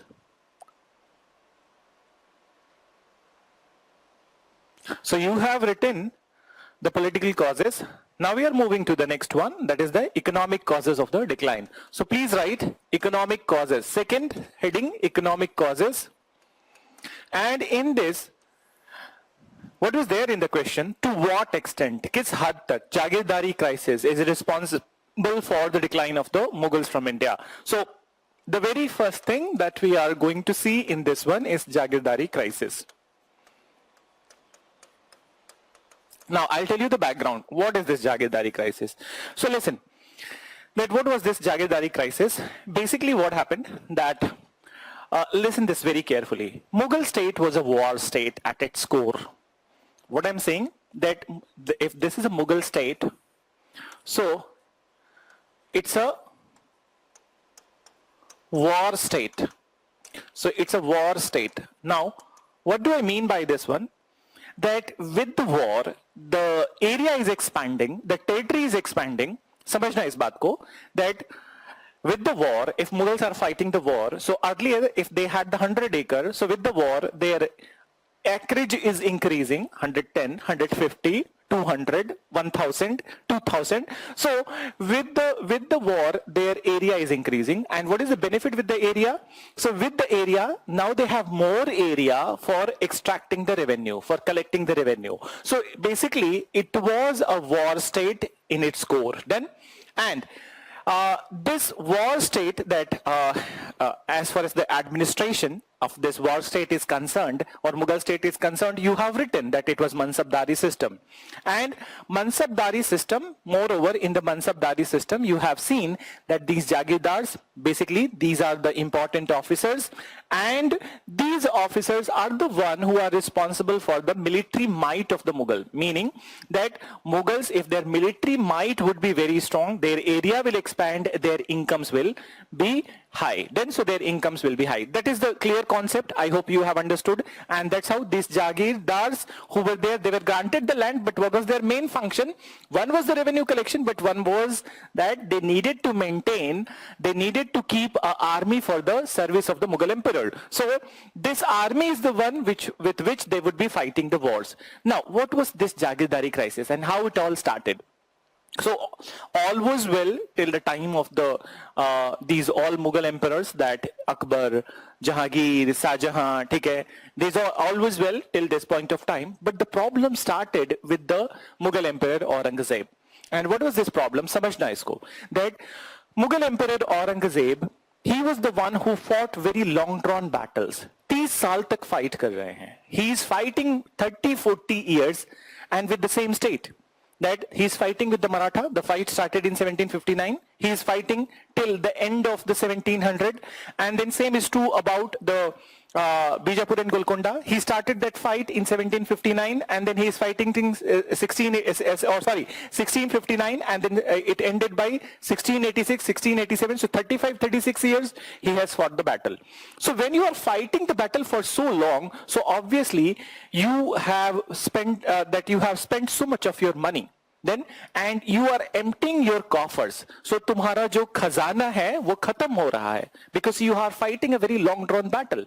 So what happened that after these all expensive military campaigns, that what he did, that he was victorious.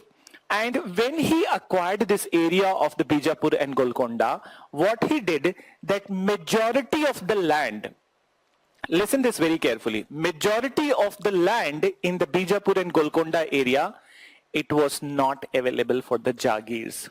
समझना इस बात को.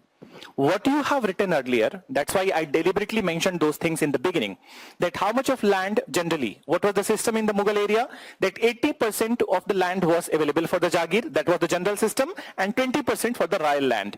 Now, Aurangzeb tweaked it, then he changed it. And what he changed, that what he did, that he kept majority of the land in the royal land and very less land. So earlier if 80% of the land was available for the Jagirdars, now it was just 50 to 55% which was available for the Jagirdars. You got that? And these are the Jagirdars who have fought for him. So now very less number of Jagir is there. पहले 80 था, अब 50 हो गया. So very less number of Jagir is there. And for this 50 Jagir or 50 Jagir, these Jagirdars started to fight with each other. कि मुझे मिले, I must get it. Then, so this is what we call Jagirdari crisis. There is a one Hindi phrase I will be using here, that there is a very popular Hindi phrase, those who are from this area, so they will understand. I will translate also, that ek anar so bimar. Then, meaning that the Jagir is too less, and then so many people are running after it. Then, so many people are running after it. And moreover, these Jagirs which were there, they were of unequal sizes and disproportionate. Then, so it was not at all in the benefit of the Jagirdars, and all the Jagirdars, they were running after it, and then they started to fight with each other. So their fight is the one which is also one of the most important factor which led to the decline of the Mughals. So that's what we call Jagirdari crisis. I hope you have understood. If you have not, I will explain it again. But meanwhile, you write. So please mention that Mughal state has been described as, so Mughal state has been described as a war state in its core. Mughal state has been described as a war state in its core. Then further you write, it was based on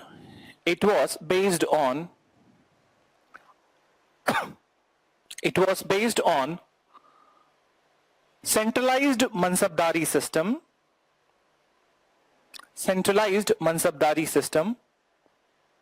It was based on centralized mansabdari system whose vitality depended on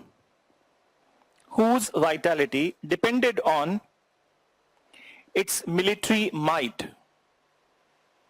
Whose vitality depended on its military might. Military might. Full stop. Then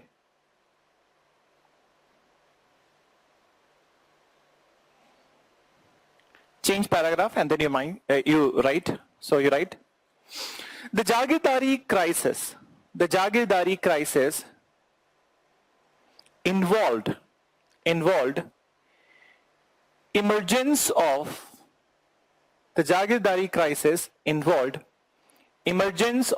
too many Jagirdars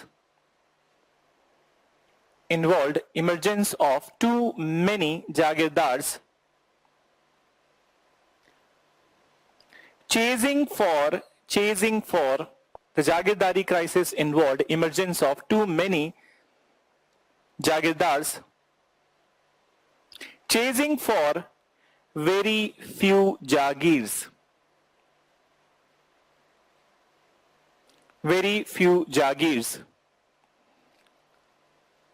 Chasing for very few Jagirs, coupled with highly unequal sizes of Jagir. Coupled with highly unequal sizes of Jagir.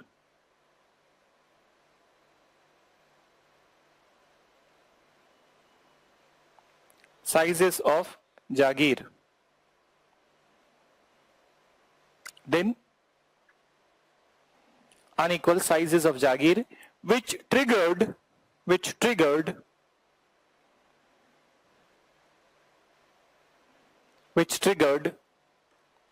intense competition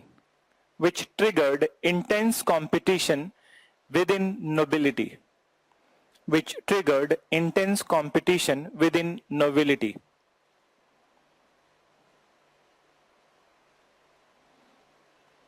Then further you write what Aurangzeb did, so that you also mention. After full stop, Aurangzeb converted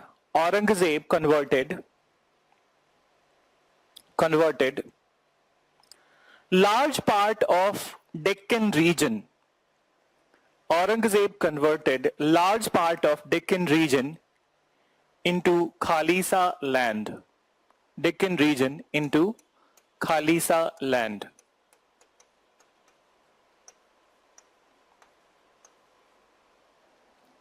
Large part of Deccan into Khalisa land.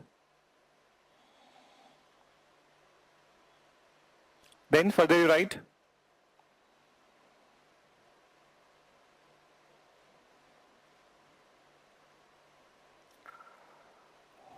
and Khalisa land, I hope you know, you have written royal lands. So then you write, and thus the expansion into Deccan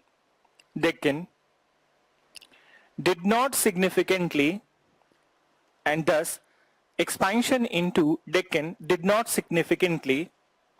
increased the number of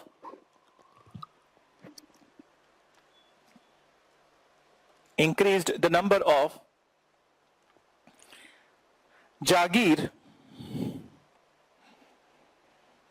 increased the number of, and thus even expansion into Deccan did not increase the number of available Jagir. The number of available Jagir. Then, so this is the reason. Then, this is what we call the Jagirdari crisis. I hope you guys have understood. So, the next reason in the that economic causes that we need to know.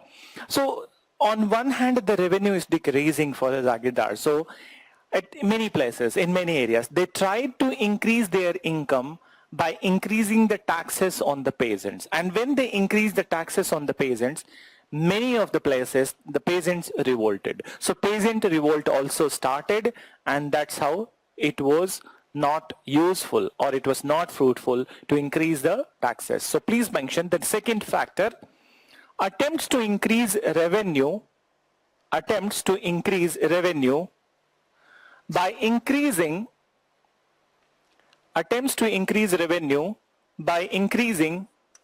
tax rates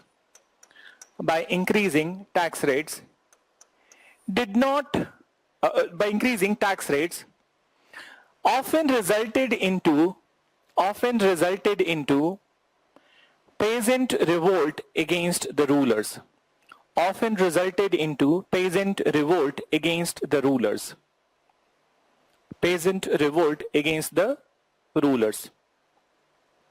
So this is what is about that this economic causes of the decline of the Mughals. Now let's look at the social causes of the decline of the Mughals. So I just want to know that if you guys have understood Jagirdari crisis, so you can respond in the screen.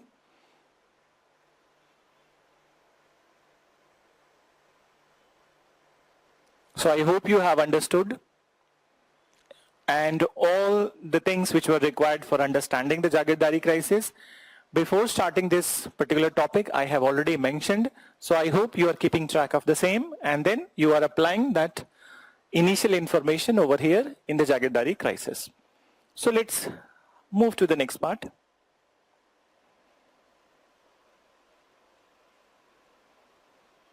So please mention social causes of the decline. So third is the social causes of the decline. So third major heading, social causes of the decline. I hope internet is not working. Not hope, I can see. I use this word. So what are the social causes of the decline? Then listen, there are two which I'm going to mention over here, and there are few which we have already discussed at the time of the Bahadur Shah first. When we were talking about that, he actually reversed the narrow-minded policies of the Aurangzeb. So there we discussed that what were those narrow-minded policies of the Aurangzeb. So very first thing that we can mention over here, that divisive religious policy of the Aurangzeb was one of the most important factor of the decline. Then, so what was this divisive religious policy? That first of all, he was on a mission to destroy all the Hindu temples from India, and that was not going well with the population of India. So they were all seething with the anger. Frustration, and they all wanted that one or another time that they will be replying with the force. Then, so this is the one such factor. Then another, in the religious divisive policy itself, another thing that we can count is the reimposition of the jizya tax. Jizya tax, we have talked about that it was a tax which was implied on the non-Muslim population, means that Hindus, Buddhists and the Jainas, they needed to pay, and Muslim population was not needed to pay.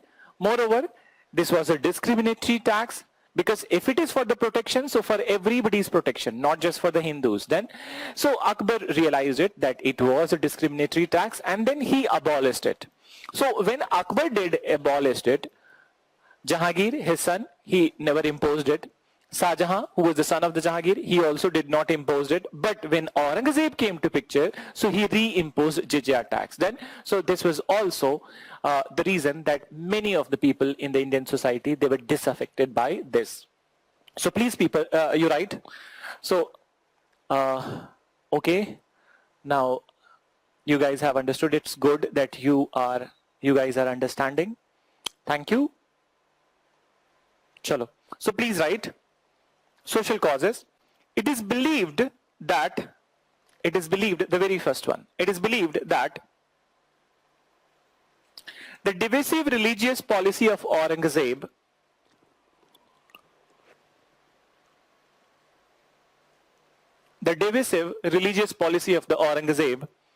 was also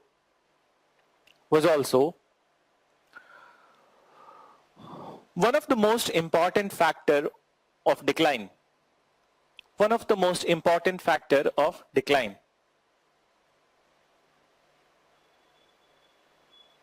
Factor of decline.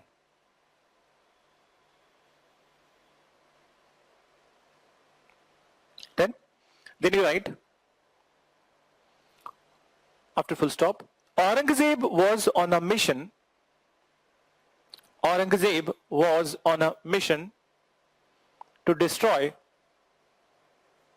major Hindu temples.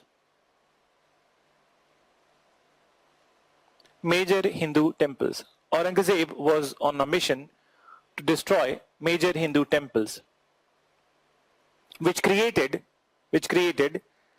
disaffection in the society. Which created disaffection in the society.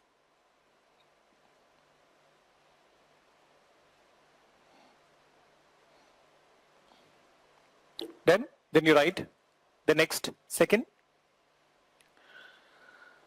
The reimposition of jizya tax. The reimposition of jizya tax further alienated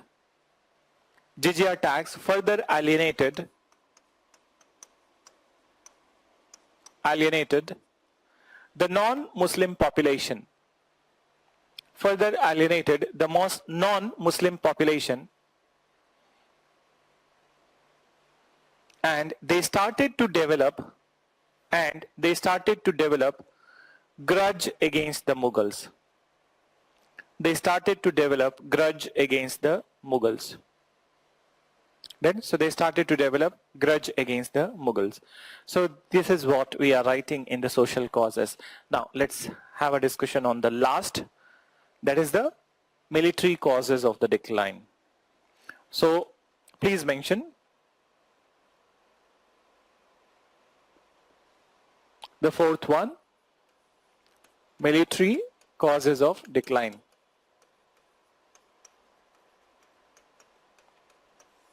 So now, this is not in relation with the Aurangzeb, the last one, but in fact, it is about the 18th century India, the later Mughal time. So, in the later Mughal time, what happened? That there was, by the time of the Akbar, Jahangir, Shah Jahan, it was all well. Then as far as the military technology is concerned, it was all well within the Mughal army. Then even till the time of the Aurangzeb. But every century needs a new kind of warheads then. And in the new century, you need to go with that century, the inventions of that time, and you need to see your peers, or you need to see around your neighbors, that what kind of technology they are bringing, what they are going to fight with, and accordingly, if you are not advancing, so then the case is done for you. So what happened, that there was no fresh technological invention from the side of the later Mughals in the 18th century. On the other hand, when they were faced with the superior opponents like the Britishers, they proved to be very inferior. So Britishers were having a very sophisticated technology with them, military technology with them, and then this particular, that Mughals in the 18th century, they were fighting for the kursi, they were fighting for their chair. So how come they will be they will be investing in the fresh technology then? So there was no time for investing or making some fresh technological interventions. And that's how they were easily removed from power by the Britishers by 1857. So please mention that there was no fresh technological input. There was no fresh technological input in the Mughal army. There was no fresh technological input in the Mughal army during the 18th century. In the Mughal army during the 18th century. During the 18th century, and thus when faced with superior opponent, that is British, comma, the Mughal army proved to be inferior. The Mughal army proved to be inferior. Then, so this is what is all about the decline of the Mughals. Then, so now you know that we are in a century where the weapons of the 20th century will not be useful, and also the weapons of the 2010 will also not be useful. So you see that all over the world, and if you see in our own, that in the Indian subcontinent, so India, Pakistan often goes with the nuclear warheads, and then I hope that last year when the those I think that Balakot strikes and they all were there. So there was one parliamentarian from the Pakistan that he was saying that they will reply with the nuclear warheads, and then there were many slews of the measures whereby Pakistan cut off the economic ties with India, India cut off the economic ties with Pakistan. So Pakistan was not sending few things to India, and India was not sending the tomatoes to them. So then the parliamentarian was very unhappy with that उन्होंने हमारा टमाटर बंद किया, हम उन्हें nuclear bomb से उड़ा देंगे. So this is what we talk about, that we are talking about the nuclear warheads. And you see the China, they don't do the talk. They, rather than talking about the nuclear warhead, rather than talking about any other warhead that they are developing, they developed a very innovative type of the warhead in their lab, in the Wuhan lab, and they unleashed it to the world. You see, it's a beautiful first military intervention by the, I will not say military intervention, but it's that warhead that they created, and then everybody is paying for that. I have paid for that. Many people have paid for that, and the country after country, they are paying for that. Then, so again, hats off to China. They are much that as far as that their ways are concerned, and as far as their strategies are concerned, they are thinking far ahead of the other people, but they are not thinking, they are not doing it in a humane way. So I hope that they will get it soon, and very soon. So that very soon, maybe by 2024. I have set the date, that 2024, let's see what happens. China must pay for that. And it's not a COVID virus. It's a Wuhan virus. So why not call it? I'm not in the government. You are not in the government. Why not say with the name then? So the place from where it emerged, then it must be named after that. Why a virus can be named after the Ebola, which is a river in the Africa? It can be named as the Ebola, but why cannot a virus from the Wuhan and China will be named as the Wuhan virus? It is a Wuhan virus. It's not COVID-19. So let's get back to this. So this is all about the decline of the Mughals and also the later Mughals topic. So we still have a little bit of time. I will tell you something about related to the emergence of these regional powers in the 18th century. So regional emergence of the regional power, there are two types of the states which I'm going to mention. That is the last topic that we are going to see today. And from tomorrow onwards, so tomorrow, yes, we have a class.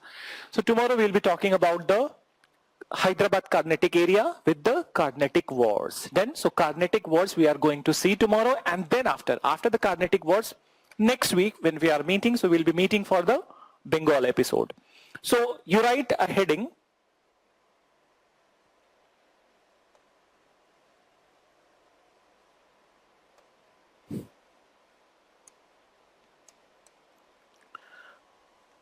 So please write emergence of, it's a new topic, emergence of regional powers in 18th century.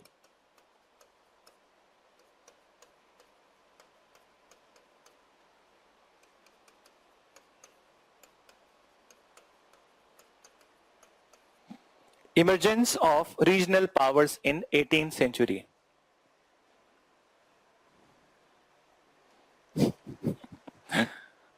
So now listen. So there were two types of the state in the 18th century. Try to understand. And these two types of the state, that first of all, before the 18th century, it was all Mughal India. Then, so it was all Mughal India. And then, so when we say there was a Mughal India, so from Mughal India, there emerged two types of states or two types of regional power. One is the successor states. Successor states, and another is the rebellious states. So successor states and rebellious states. So from the Mughal India, there emerged successor state and then the rebellious state. Then ऐसा chart बना लो, you guys. And the very first thing that we are going to see is the successor state. Then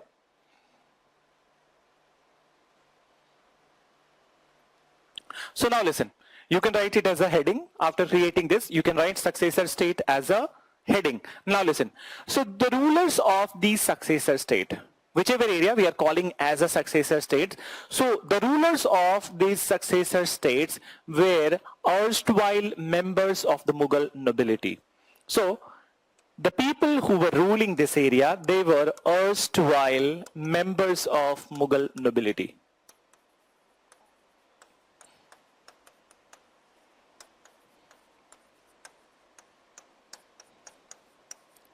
And if you are going back to the yesterday's class, so you can remember that who are these people. I said to you that Nizamul Mulk Asaf Jah, he was the part of the Mughal nobility, and then he went on to create Hyderabad. Murshid Quli Khan, he was a Mughal noble. He went on to create Bengal.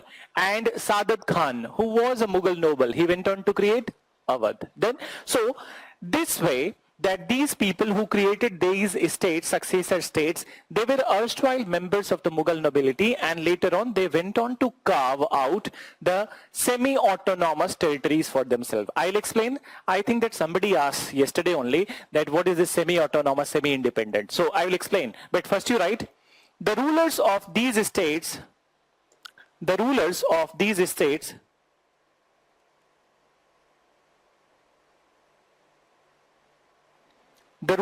these states were erstwhile members of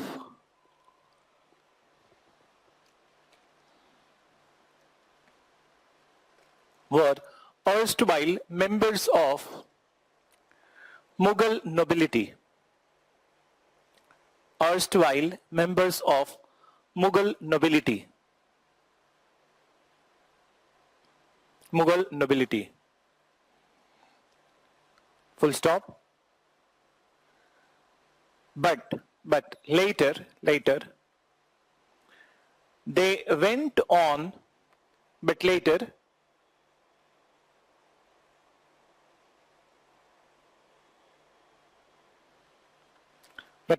they went on to carve out autonomous states for themselves. They went on to carve out autonomous states for themselves. Now,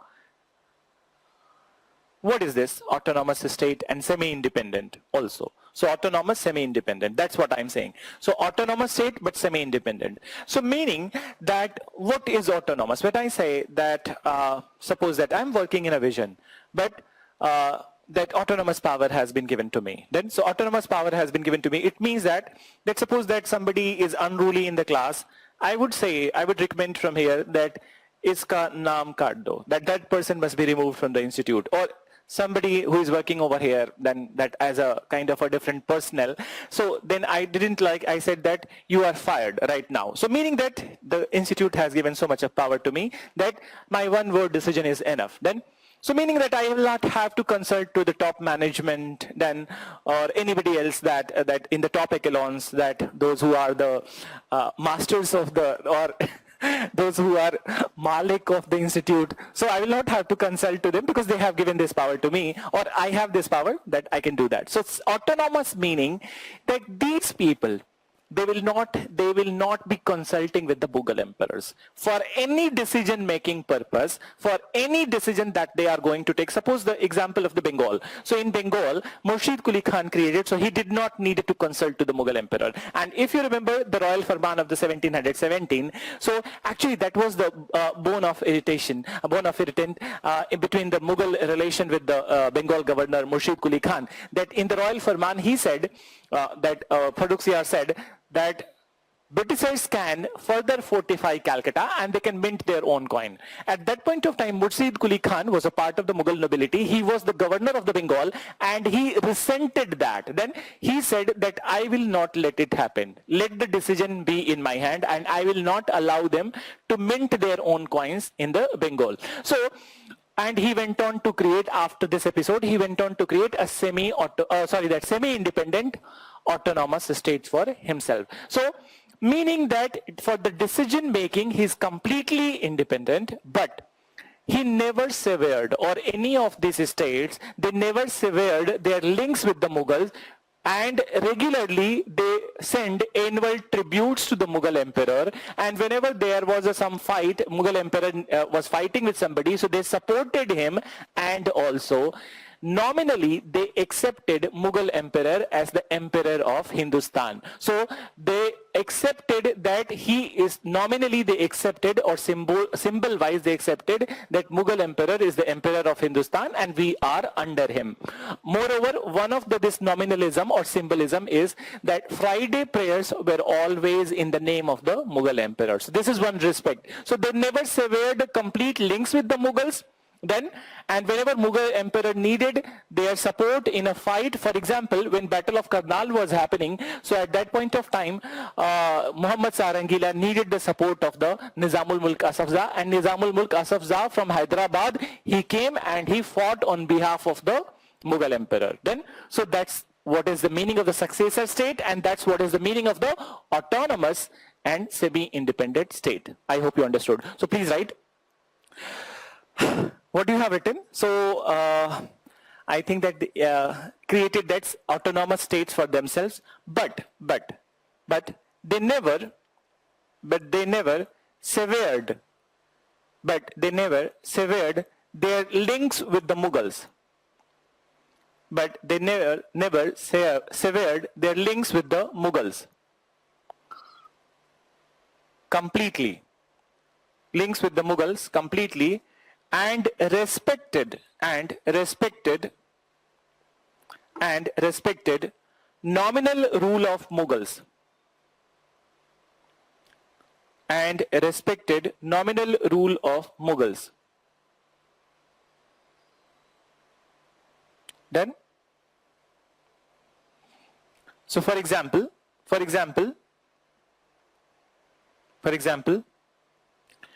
Friday prayers were raised in the name of Mughal emperor. Friday prayers were raised in the name of Mughal emperor.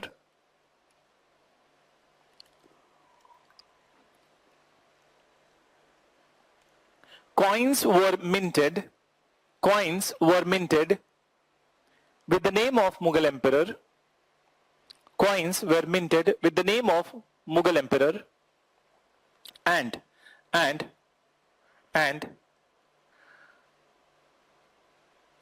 they also sent annual tributes. So every year they needed to pay something to the Mughal emperor. Okay? So that's what was the successor state, and in this category, so examples you can write of this: Awadh, Bengal, and Hyderabad.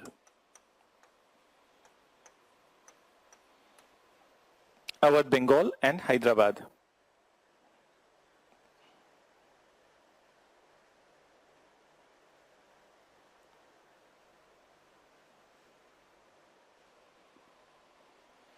Then come to the rebellious state. So meaning, this is a very simple one, rebellious state. So you can write this as a heading. Now listen, that who were rebellious state? Basically, the kings who were there in these states in the 18th century, they were not the part of the Mughal nobility. They are not the part of the Mughal nobility. They are not the part of the Mughal Darbar. Then, so these areas, what happened that during the time of the Aurangzeb, some of the areas, suppose that Marathwada area is there, and I have mentioned earlier also that he was not able to control completely the Mughal, the Marathwada area. In fact, that 20% of area he captured. So some of this area came under the Mughal control at the time of the Aurangzeb. Then, so some of this area, some part of these areas, then, so it came under the control of the Mughals. Then, but later on, after the death of the Aurangzeb, these areas reasserted their autonomy and re-established their independence, full independence. So these areas were Maratha and Sikh state of the Punjab and Mysore. Then, so Sikh state of Punjab and Mysore. So these were rebellious state. Then, so please write that the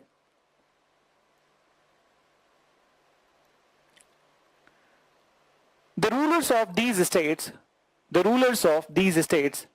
were not the part of, the rulers of these states were not the part of, the rulers of these states were not the part of. Carnatic will come under this category because Carnatic was initially, Carnatic was the part of the Hyderabad only. So that's why we haven't mentioned it separately. So Srikant, it will be the part of Hyderabad. In fact, it was a sub-province of the Hyderabad, but later on it went on to become a separate province. We will talk about that in tomorrow's class. So what you are writing, that the rulers of these states were not part of the Mughal nobility,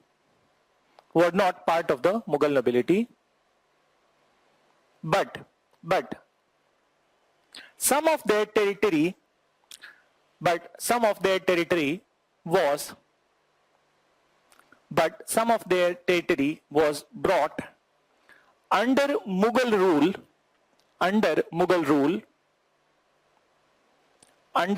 rule during the regime of Aurangzeb.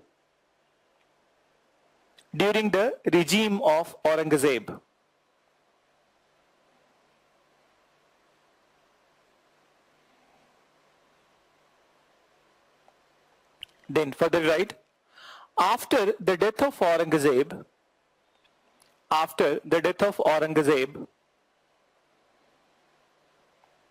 Mughal power started to weaken. After the death of Aurangzeb, Mughal power started to weaken and rulers from these areas asserted their autonomy and independence. Rulers from this area asserted their autonomy and independence. And one more difference with the successor state, they never accepted the nominal rule of the Mughals. So in the successor, they are accepting the nominal rule of the Mughals, but they never considered that Mughals to be the emperor of the Hindustan. Then, so you write that after full stop, they never accepted nominal rule of Mughals. So they never accepted nominal rule of Mughals. So now you can write the example, Maratha, Punjab and Mysore. Maratha, Punjab and Mysore. So this is what is all about that emergence of the regional power. This is the initial classification. So these all topics we are going to say, that Maratha, Punjab and then Mysore, Carnatic, Hyderabad. In fact, we are going to start with this topic tomorrow. So Carnatic, Hyderabad, and then we will be moving back to we'll be seeing the situation in the Awadh. That Bengal, and Awadh would also be somehow that it would be that important information would be incorporated at the time of the Bengal only. So this topic for the next class, tomorrow's class, is Carnatic Wars. We are going to see Anglo-French rivalry, and then after we will be moving to the Bengal area. And here we will be seeing that how the East India Company rising as a very powerful contender of the Indian Empire. Then so we're a powerful contender, and then how they are going to establish their rule in India. So not a home kingdom, then not everything can be covered over here. It's that's something that you read in the optional classes, and I hope that after that you like the modern Indian classes, so you will enroll to me for the history optional. So if you enroll, so then I'll start. That's a different thing. So I'm stopping the today's class here, and tomorrow already I have told you that what I will start with. Okay? Chalo. So thank you for today. Meet you tomorrow with the set topic. Good night.